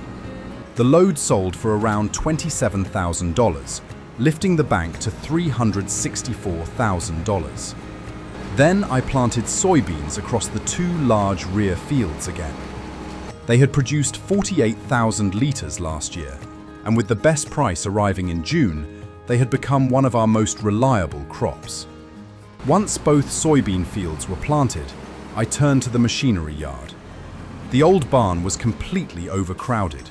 We now had 3 harvesters, the JCB, planters, trailers, irrigation systems, and years of smaller equipment packed into the same area. So, I built 2 open-sided machinery sheds for $36,000 each. Placed end to end, they created one long building with enough height for all 3 harvesters. I leveled the ground, added asphalt, and moved the sugarcane harvester, cotton harvester, and combine into their new spaces. Then I reorganized the original barn and sold the last hand-operated machines we no longer needed. The sheds cost around $72,000, but the yard finally had room to work. After that, the bank was sitting at almost exactly $300,000, and that was the price of the next production building, a rope factory. I decided to take the risk. I spent the full $300,000 and placed crossing point ropes beside the production area. That left us with around $1,000. The building still needed power, but it could store 290,000 litres of cotton, so I unloaded our 15,000-litre bale into it for now. Inside, each cycle uses 150 litres of cotton to make 40 litres of rope. A full pallet holds 1,000 litres and can sell for around $5,000. The value looked good. But one small cotton bale was not going to keep this factory busy for long. We now had the rope maker. Next, we needed enough cotton to feed it. May started with the first sales after building the rope factory. I hitched up the flatbed trailer, collected the apricot jam, strawberry juice, and apple juice from the processing plant, then added the latest glass products. The full load sold for around $26,500. The next job was weeds. Every field needed herbicide, so I filled the smaller irrigation system and used it across the 4 narrower fields. Then I moved to the larger machine and sprayed the 2 biggest fields. A few passes later, the cotton, sugarcane, and soybeans were all treated. The irrigation systems covered huge areas quickly and saved hours of driving. After that, I checked the farm. The orchards and gardens were producing, the new sheds had cleared up the yard, and the stone processing area was keeping the glass and pottery buildings supplied. In June, I finally dealt with the old grain trailer. It only held 3,000 litres, and after last year's soybean harvest, it was obvious we had outgrown it. I sold it and bought a Bunning Series 140 trailer for $35,750. The new trailer held around 32,000 litres. That was exactly what we needed, because the silo contained 48,000 litres of soybeans, and June was the best month to sell them. I filled the trailer with the first 32,000 litres and took it to the sell point. That one load brought in $56,500. Then I returned for the remaining 16,000 litres, which sold for another $28,600. The soybean crop brought the bank up to around $266,000. That was enough to power the rope factory. I bought another 20 kilowatt vertical axis wind turbine for $200,000 and placed it beside crossing point ropes. Then I activated cotton to rope production. The numbers were bigger than expected. The factory completes 192 cycles per month, using 150 litres of cotton each cycle. That means it needs 28,800 litres every month. Across a full year, it would require around 345,600 litres of cotton to run without stopping. At the moment, we were producing about 15,000 litres per harvest, so the factory could process our entire crop in less than a month. Then I moved back to the fields. Everything needed its final fertilizer pass. The large irrigation system covered the main cotton field and the huge soybean field. The smaller machine handled the remaining 4 fields. By the time both machines were parked, every crop was fully fertilized and free of weeds. In July, the bank had climbed back to $193,000.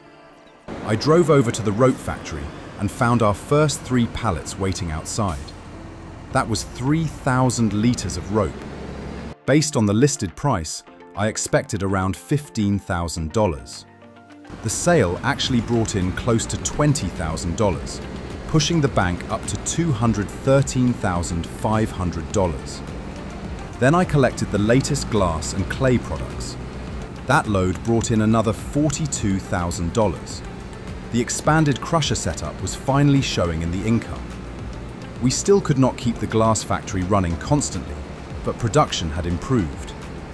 Before finishing the year, I checked the fruit and vegetable factory for other options. We could make ketchup using sugar, apples, green peppers, and tomatoes. Kimchi would need cabbage, garlic, spring onions, and chili peppers. Pickles would need cucumbers, sugar, carrots, and onions. Plum jam would only need plums and sugar. All of those were possible if we expanded the orchards and greenhouses again. The pickle factory was still increasing the value of our potatoes. The sugar mill was supplying apricot jam, and the rope factory had started working. But the next major problem was clear. The rope factory needs nearly 350,000 litres of cotton every year. We were producing less than 20,000. So the next few years would have to focus on scale. More cotton fields, more crushers and quartz processors, more products through the fruit factory, and enough land to keep these expensive buildings running throughout the year. Year 7 ended with the farm making more money than ever. But every new factory had created an even bigger demand behind it. That was the next challenge waiting for us in the desert. Year 8 started with just $367 in the bank. We'd spent almost everything getting the farm this far, so the first job was simple. Sell something. I hitched up the flatbed trailer, loaded the latest glass and clay products, and took the whole lot down to the shop.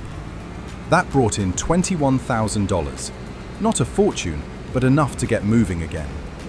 The glass factory was still the biggest problem. It kept running out of silica sand, which meant production was constantly stopping and starting. I wanted enough material going through the system that the factory could run all month without slowing down. Before dealing with that, I checked the fruit and vegetable factory. We could make ketchup using tomatoes, green peppers, apples, and sugar. We already had the apples, we already had the sugar, so all we needed were tomatoes and peppers. I built 4 glass greenhouses for $54,000 each. 2 were planted with tomatoes and the other 2 with green peppers. That cost more than $200,000, but once they were filled, they'd supply the ketchup factory every month. The water system handled the irrigation automatically, but each greenhouse still needed compost and liquid fertilizer. I bought 8 bags of compost for $2,000 and 4 pallets of liquid fertilizer for $12,800. Once everything was unloaded, the greenhouses were running. By September, the first ketchup was already appearing. I started the month by selling a pile of leftover dirt and lime from the crushers. That only brought in around $2,000, leaving us with $128,000. Then I expanded the stone processing yard. I added another 16 stone crushers at $1,000 each. 8 went on one side of the yard, then another 8 were placed near the rope factory. I also bought 3 more quartz processors. That used most of the money, and none of the new buildings had power yet. So I loaded the trailer with ketchup, glass products, and clay products, then sold the whole load for $33,500. That gave me enough to power the first 8 crushers, with 4 small solar collectors at $7,800 each. The second half would have to wait. By October, regular income had pushed the bank back to $150,000. I added 4 more solar collectors for the remaining crushers, then bought more quartz processors and started adding the power they needed as well. By the time I was finished, the bank had dropped to $399 again. But the production yard was finally close to the size we needed. Then the sugarcane was ready. I took the case harvester out with the yellow trailer attached and started working through the field. This year, I'd only planted 1 sugarcane field. That was a much better decision. The mill already had 240,000 litres stored, so I only needed another 120,000 litres to fill it. Once the mill was full, every extra 20,000 litre trailer was taken to the shop and sold for around $3,500. By the end of the harvest, the field was finished, the mill was full, and the bank had recovered to about $30,000. November brought the cotton harvest. We now had 3 cotton fields, including the extra horizontal field planted last spring. The smaller field produced around 5,000 litres. Then I moved through the other 2 until the harvester formed 1 full 20,000 litre bale with another 6,500 litres still inside. That gave us around 26,500 litres of cotton altogether. I delivered everything to the rope factory. It was enough to keep the building running for about 1 month. To keep it running all year, we'd need close to 360,000 litres. That meant the cotton operation needed to become enormous. Before finishing November, I completed the quartz processing expansion and powered the final buildings. The crushers were now producing clay continuously. The quartz processors were producing silica sand continuously. The pottery shed shouldn't run out again, and neither should the glass factory. I sold the latest glass and clay products for $37,000, taking the bank up to $186,000. Then I bought a Sky Agriculture Methes cultivator. It had a 12-meter working width and cost $135,000. That left us with $52,000. It was expensive, but I needed it for the next job. A cotton field bigger than anything we'd built before. Before winter, I still had 1 harvest left. The soybean fields were ready, so I pulled out the combine and started cutting. We now had 3 soybean fields, and the harvest ran late into the evening. By the time the final field was finished, we'd stored 46,000 litres in the silo. Then winter began. The first job was clearing the land for the new cotton field. There was a patch of deadwood in the middle of the desert, so I cut the trees down, sold the timber, and opened up a huge rectangular area beyond the farm. Then I spread Nano Clay across the whole section and watered it. Once the clay had bound into the sand, I brought out the new 12-meter cultivator. This was exactly why I'd bought it. The field was massive, far larger than anything we'd created before. The glass and pottery production was finally running at full speed. Each one was producing close to $40,000 worth of products every month. Together, that was around $80,000 a month. By March, the bank had reached $638,000. The first thing I sold was rope. The factory had processed our cotton through winter and produced around 8,000 litres. I loaded the pallets onto the trailer and sold them for $53,000. That pushed the bank up to $692,000.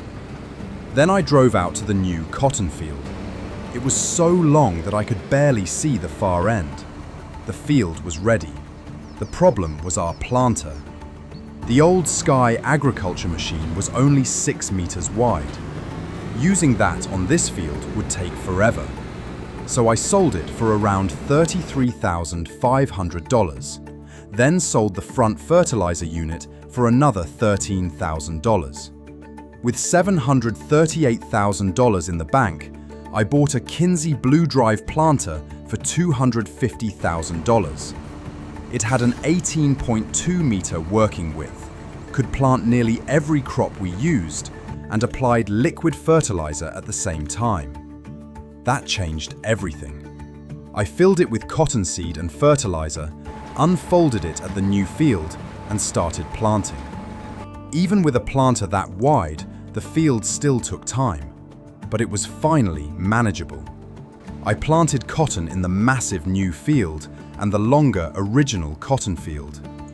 Then I planted sugarcane in the smallest field, sunflowers beside the barns, and left the remaining fields ready for soybeans next month. By the end of March, the biggest field on the farm was planted. In April, I checked the factories. The glass production was full of silica sand. The pottery shed had a steady supply of clay. The sugar mill still held 255,000 litres of sugarcane and around 100,000 litres of sugar. Everything was finally flowing. I filled the Kinsey planter with soybeans and planted the remaining 3 fields. Then I upgraded the flatbed trailer. The old one had become too small, so I sold it for $2,500 and bought a longer DPW trailer for $20,000. The first load was glass. We had around 6,000 litres each of flasks and jars, plus around 7,000 litres of cake boxes. That sold for $40,000. Then I loaded the clay products, around 7,000 litres each of pots, cups and bricks. That brought in another $37,000. So the numbers were now clear. The glass factory could make around $40,000 a month. The pottery shed could make close to the same. Together, the desert sand was producing around $80,000 every month. And the biggest cotton field we'd ever built was now growing. On to May we went, and it started with the next problem. The new cotton field was far too wide for either of our irrigation systems. So I went to the shop and bought the biggest unit I could find, a 223-meter Renning irrigation system for $90,000. I filled it with herbicide, towed it out to the new field, and set the whole machine up. Once unfolded, it stretched across nearly the entire width of the field. I climbed aboard, turned the spray on, and started moving. One pass. That was almost the whole field finished. For something this large, the irrigation system was the only realistic way to manage it. The second largest unit handled the long cotton field. while the smallest machine covered the remaining fields. By the end of May, every crop had been treated for weeds. In June, it was time to sell again. The glass factory had built up more than a month's worth of products. I filled the new flatbed trailer and sold the load for $54,600. Then I collected the pottery products. That brought in another $70,000. The expansion was working. The production buildings were no longer waiting for material, and the income was now arriving in huge chunks. June was also the best month to sell soybeans. We had 46,000 litres stored in the silo. The blue grain trailer held 32,000 litres, so I filled it and took the first load to the shop. That sold for $56,500. Then I returned for the remaining 14,000 litres. The second load brought in another $25,000. That sale pushed the bank above $1 million for the first time. From $367 at the start of August to more than $1 million before the end of June. The farm was now making money faster than I could spend it. July was the final fertilizer pass. I filled the irrigation systems with liquid fertilizer and started with the smaller fields. The first machine covered the narrow sections. The medium unit handled the longer fields. Then I climbed into the 223-meter machine and took it across the giant cotton field. The whole crop was fertilized in one long sweep. Every field was now free of weeds. Every field was fully fertilized. The cotton was growing across an area larger than the rest of the original farm. By the end of July, we had around $1.1 million in the bank. Year 8 had started with almost nothing. It ended with a full industrial production yard, $1 million, and a cotton field large enough to change the entire direction of the farm. But the biggest question still hadn't been answered. Would that field produce enough cotton to keep the rope factory running for a full year? We'd find out in Year 9. Year 9 carried straight on into August, and the first job was preparing one more orchard. I filled the spreader with 6 bags of Nano Clay and treated a small patch of sand beside the apple trees. This area didn't need to be huge. It only had to hold a few plum orchards, which would give the fruit factory another product to process. Once the Nano Clay was down, I switched to the water tanker and soaked the whole area so it could bind into the sand. While that was resting, I sold 2 months' worth of glass products for $66,000, then sold the pottery products for another $80,000.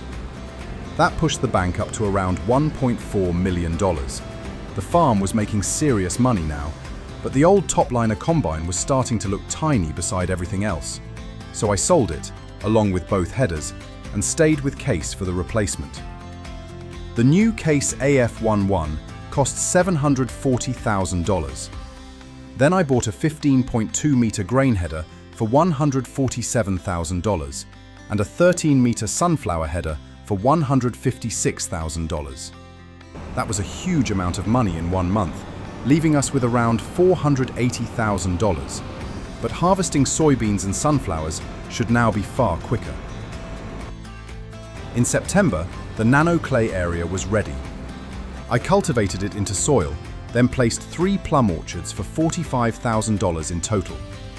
They needed compost, liquid fertilizer, and water, so I bought the supplies, filled each orchard, and turned the watering on. Then I activated plum jam at the fruit factory. 10 litres of plums and 1 litre of sugar make 10 litres of jam, so it gave us another use for the sugar already coming from the mill. October was harvest month. The sunflowers were ready first. I fitted the 13-meter header to the new combine, worked through the field in no time, and finished with about 12,000 litres. The October price was good, so I sold the whole crop for around $14,000. Then I switched to the grain header and harvested the 3 soybean fields. The 15.2-meter width made a huge difference. What used to take most of the month was now finished far more quickly, and around 34,000 litres of soybeans went into the silo. After that, I harvested the single sugarcane field. This smaller planting was much easier to manage, and once the last trailer was unloaded, the mill held around 267,000 litres of sugarcane. It also had about 144,000 litres of sugar stored, so we had more than enough for jam production. Before ending October, I sold another 2 months of glass for $67,000 and pottery for $78,000. That pushed the bank up to around $846,000. Then November arrived. The massive cotton field was ready. This was the field we'd built to solve the rope factory problem, and now we could finally see whether the maths had worked. I started at one end with the case cotton harvester and worked through the rows. The field was so large that full bales slowly began appearing behind the machine as the harvest continued. Once the giant field was complete, I moved into the long cotton field and finished that as well. By late November, the bank had climbed back above $1 million, and the cotton harvest had produced a mountain of 20,000-litre bales. I took the partial bale to the rope factory first, then used the JCB and flatbed trailer to move 2 full bales at a time. Load, drive, unload, and head back again. By the time the final bales were collected, the rope factory was full with 290,000 litres of cotton, and we still had 4 complete bales left outside. That was enough cotton to keep the factory running for the full year. After years of tiny harvests, the cotton plan had finally worked. Winter was much quieter on the fields, but the factories didn't stop.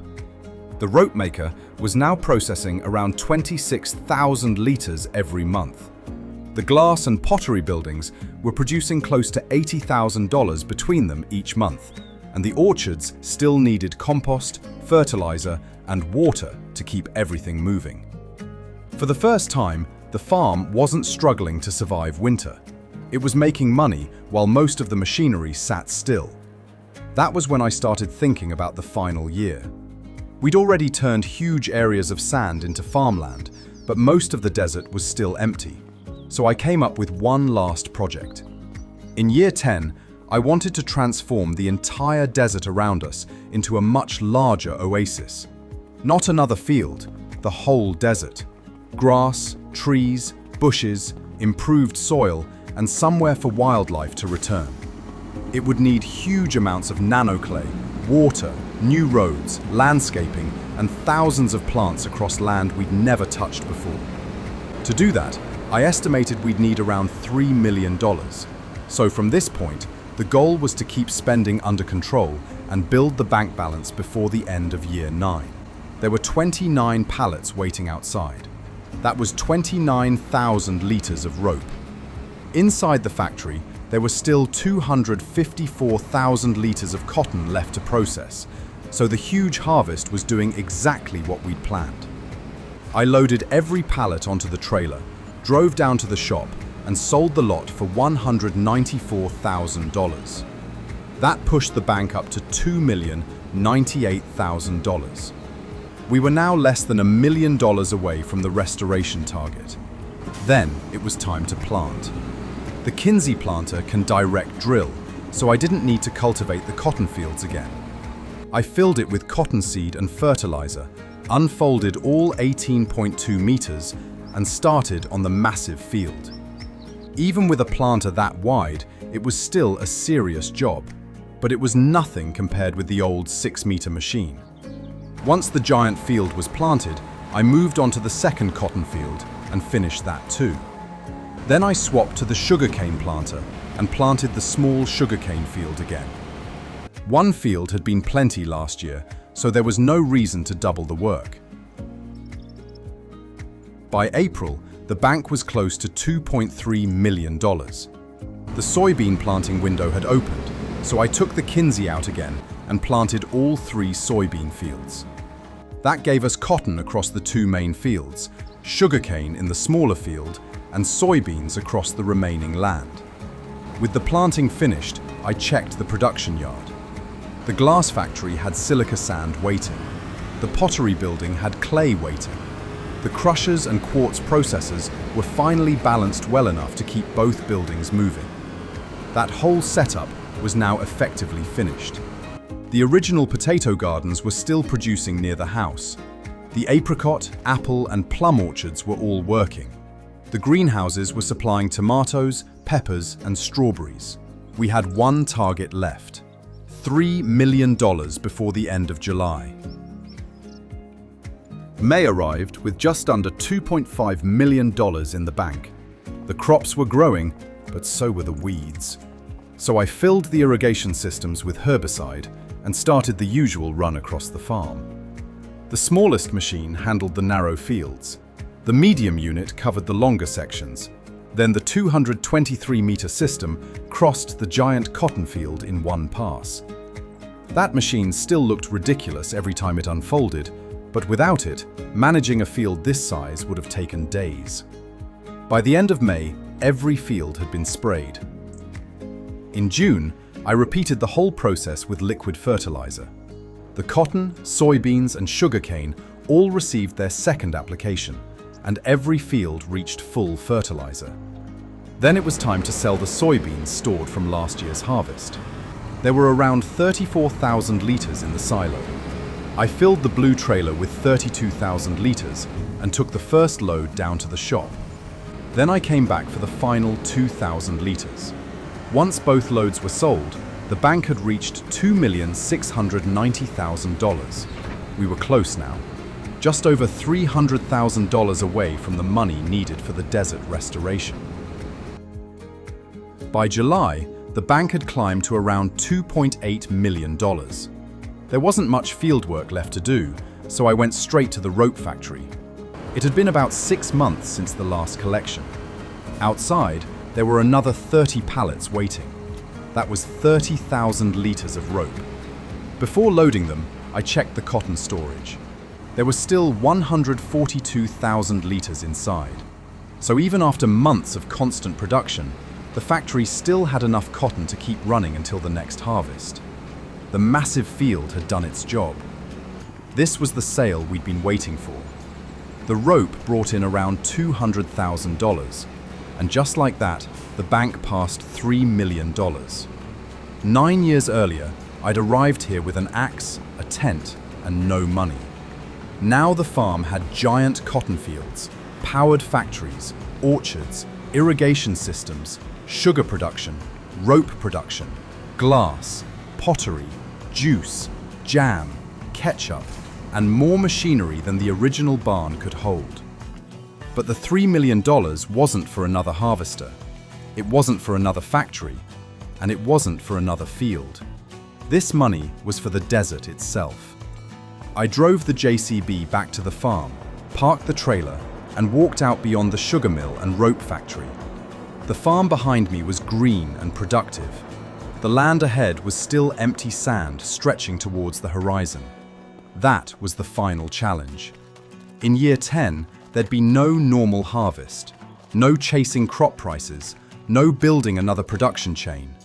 We were going to take the entire desert and attempt to turn it into one enormous oasis.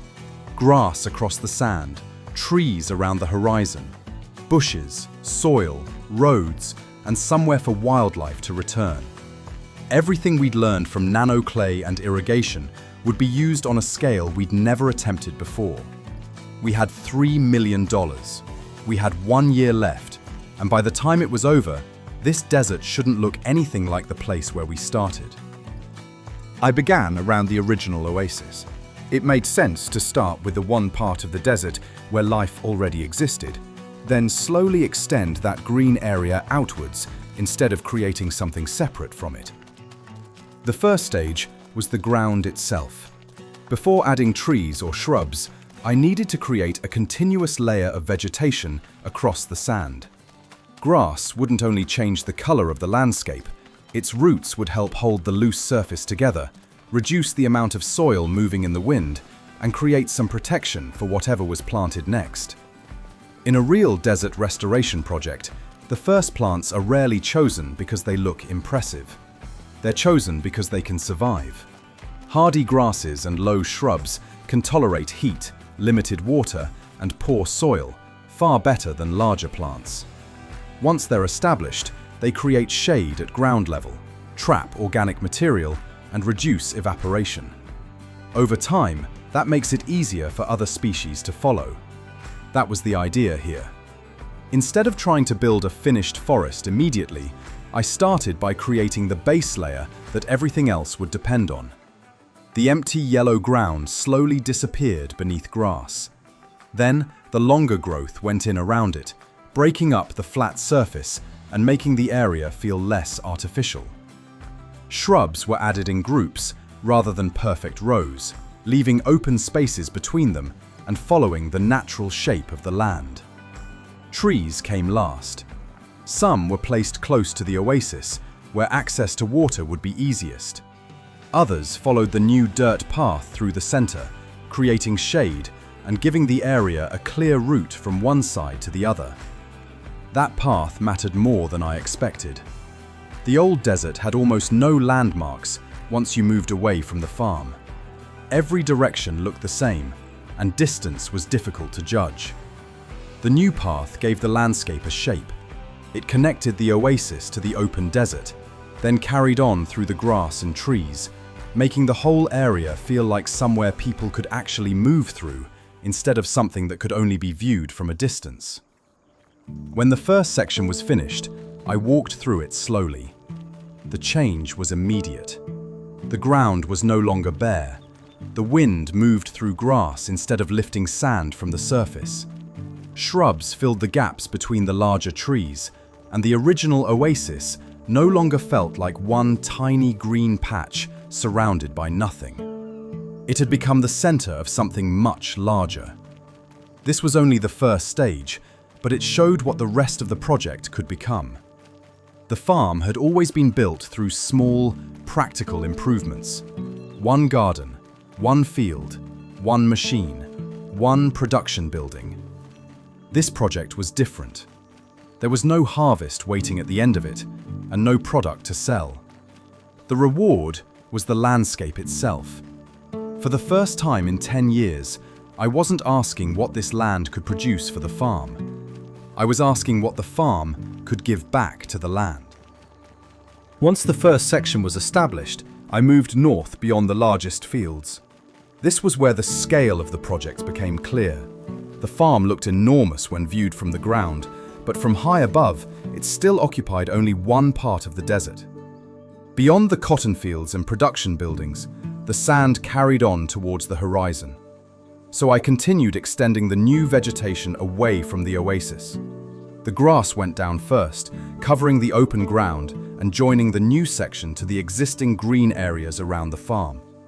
Then came the shrubs. I kept the growth denser near the water and around the lower ground, where moisture would naturally collect, then spread it more lightly across the exposed areas.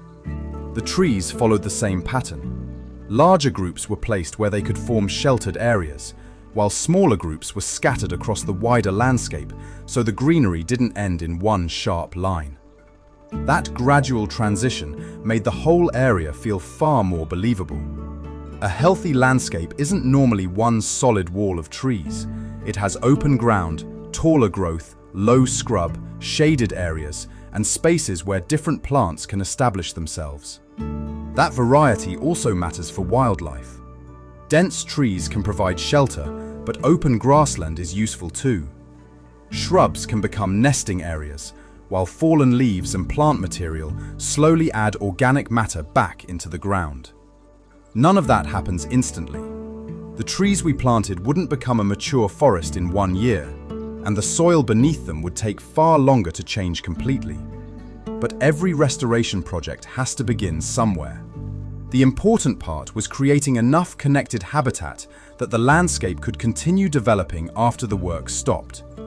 By the time the northern section was finished, more than half of the desert had changed. The original oasis had spread around the fields, along the irrigation routes, and into areas that had been empty for the entire decade. From above, the contrast was enormous. One side was now covered in grass, trees, shrubs, roads, orchards, and fields. The other side was still the same yellow sand I'd seen when I first arrived. That dividing line became the final challenge. Everything we'd done so far had expanded out from the farm and the water source. The last section was larger, more exposed, and much further from anything we'd already built. But leaving it untouched would have made the project feel unfinished. So the green area kept moving west. Grass covered the first open stretch. Shrubs followed behind it. Trees were planted around the edges, then grouped into larger pockets where a future forest could begin. The work was repetitive, but the result never felt the same twice. Every section of desert had a different shape, different slopes, and different views back towards the farm. As the vegetation filled those spaces, the landscape began to feel less like one enormous empty surface and more like a series of connected places. A woodland near the hills, open grass around the roads, dense vegetation beside the water, and beyond it all, the farm sitting at the center of the oasis it had helped create. From the air, the transformation was difficult to take in all at once. The fields still sat where we'd created them. The cotton farm was still enormous. The factories, silos, roads, wind turbines, solar panels, and greenhouses were all still working. But they were no longer isolated structures surrounded by bare desert. They belonged to a wider landscape. 10 years of farming had created the machinery and infrastructure. The final year had connected it all. The strange part was how quickly the new landscape began to feel normal. Once the grass and trees were there, it became hard to imagine the farm without them. Soil, water, roads, power, crops, production, and finally, enough plant life to turn the small oasis into the center of an entire green landscape. There was nothing left to build. The farm was working. The factories were supplied. The desert had changed. And after 10 years, it was finally time to leave. I left behind a working farm, an industrial production yard, and an oasis stretching across land that had once been completely empty. The goal had never been to defeat the desert. It was to understand what the land needed, then build something that could survive alongside it. The desert gave us deadwood when we needed money, sand when we needed glass, clay when we needed another product, sunlight and wind when we needed power, and enough water beneath the ground to make all of this possible. In return, we left it with soil, trees, grass, shelter, and a much larger oasis than the one we found. I don't know what this place will look like in another 10 years. The trees will be taller. The ground beneath them will be richer. The fields may expand again, or some may return to grass. Wildlife may find its way here as the vegetation becomes established. Whatever happens next, this place has a future now. And that's more than anyone could have said when I first arrived. So this is where my time in the desert ends. Not beside an empty cart, not searching for another dead tree, but driving away from a place that's finally full of life. 10 years, one empty desert, and one oasis that kept growing until it changed everything.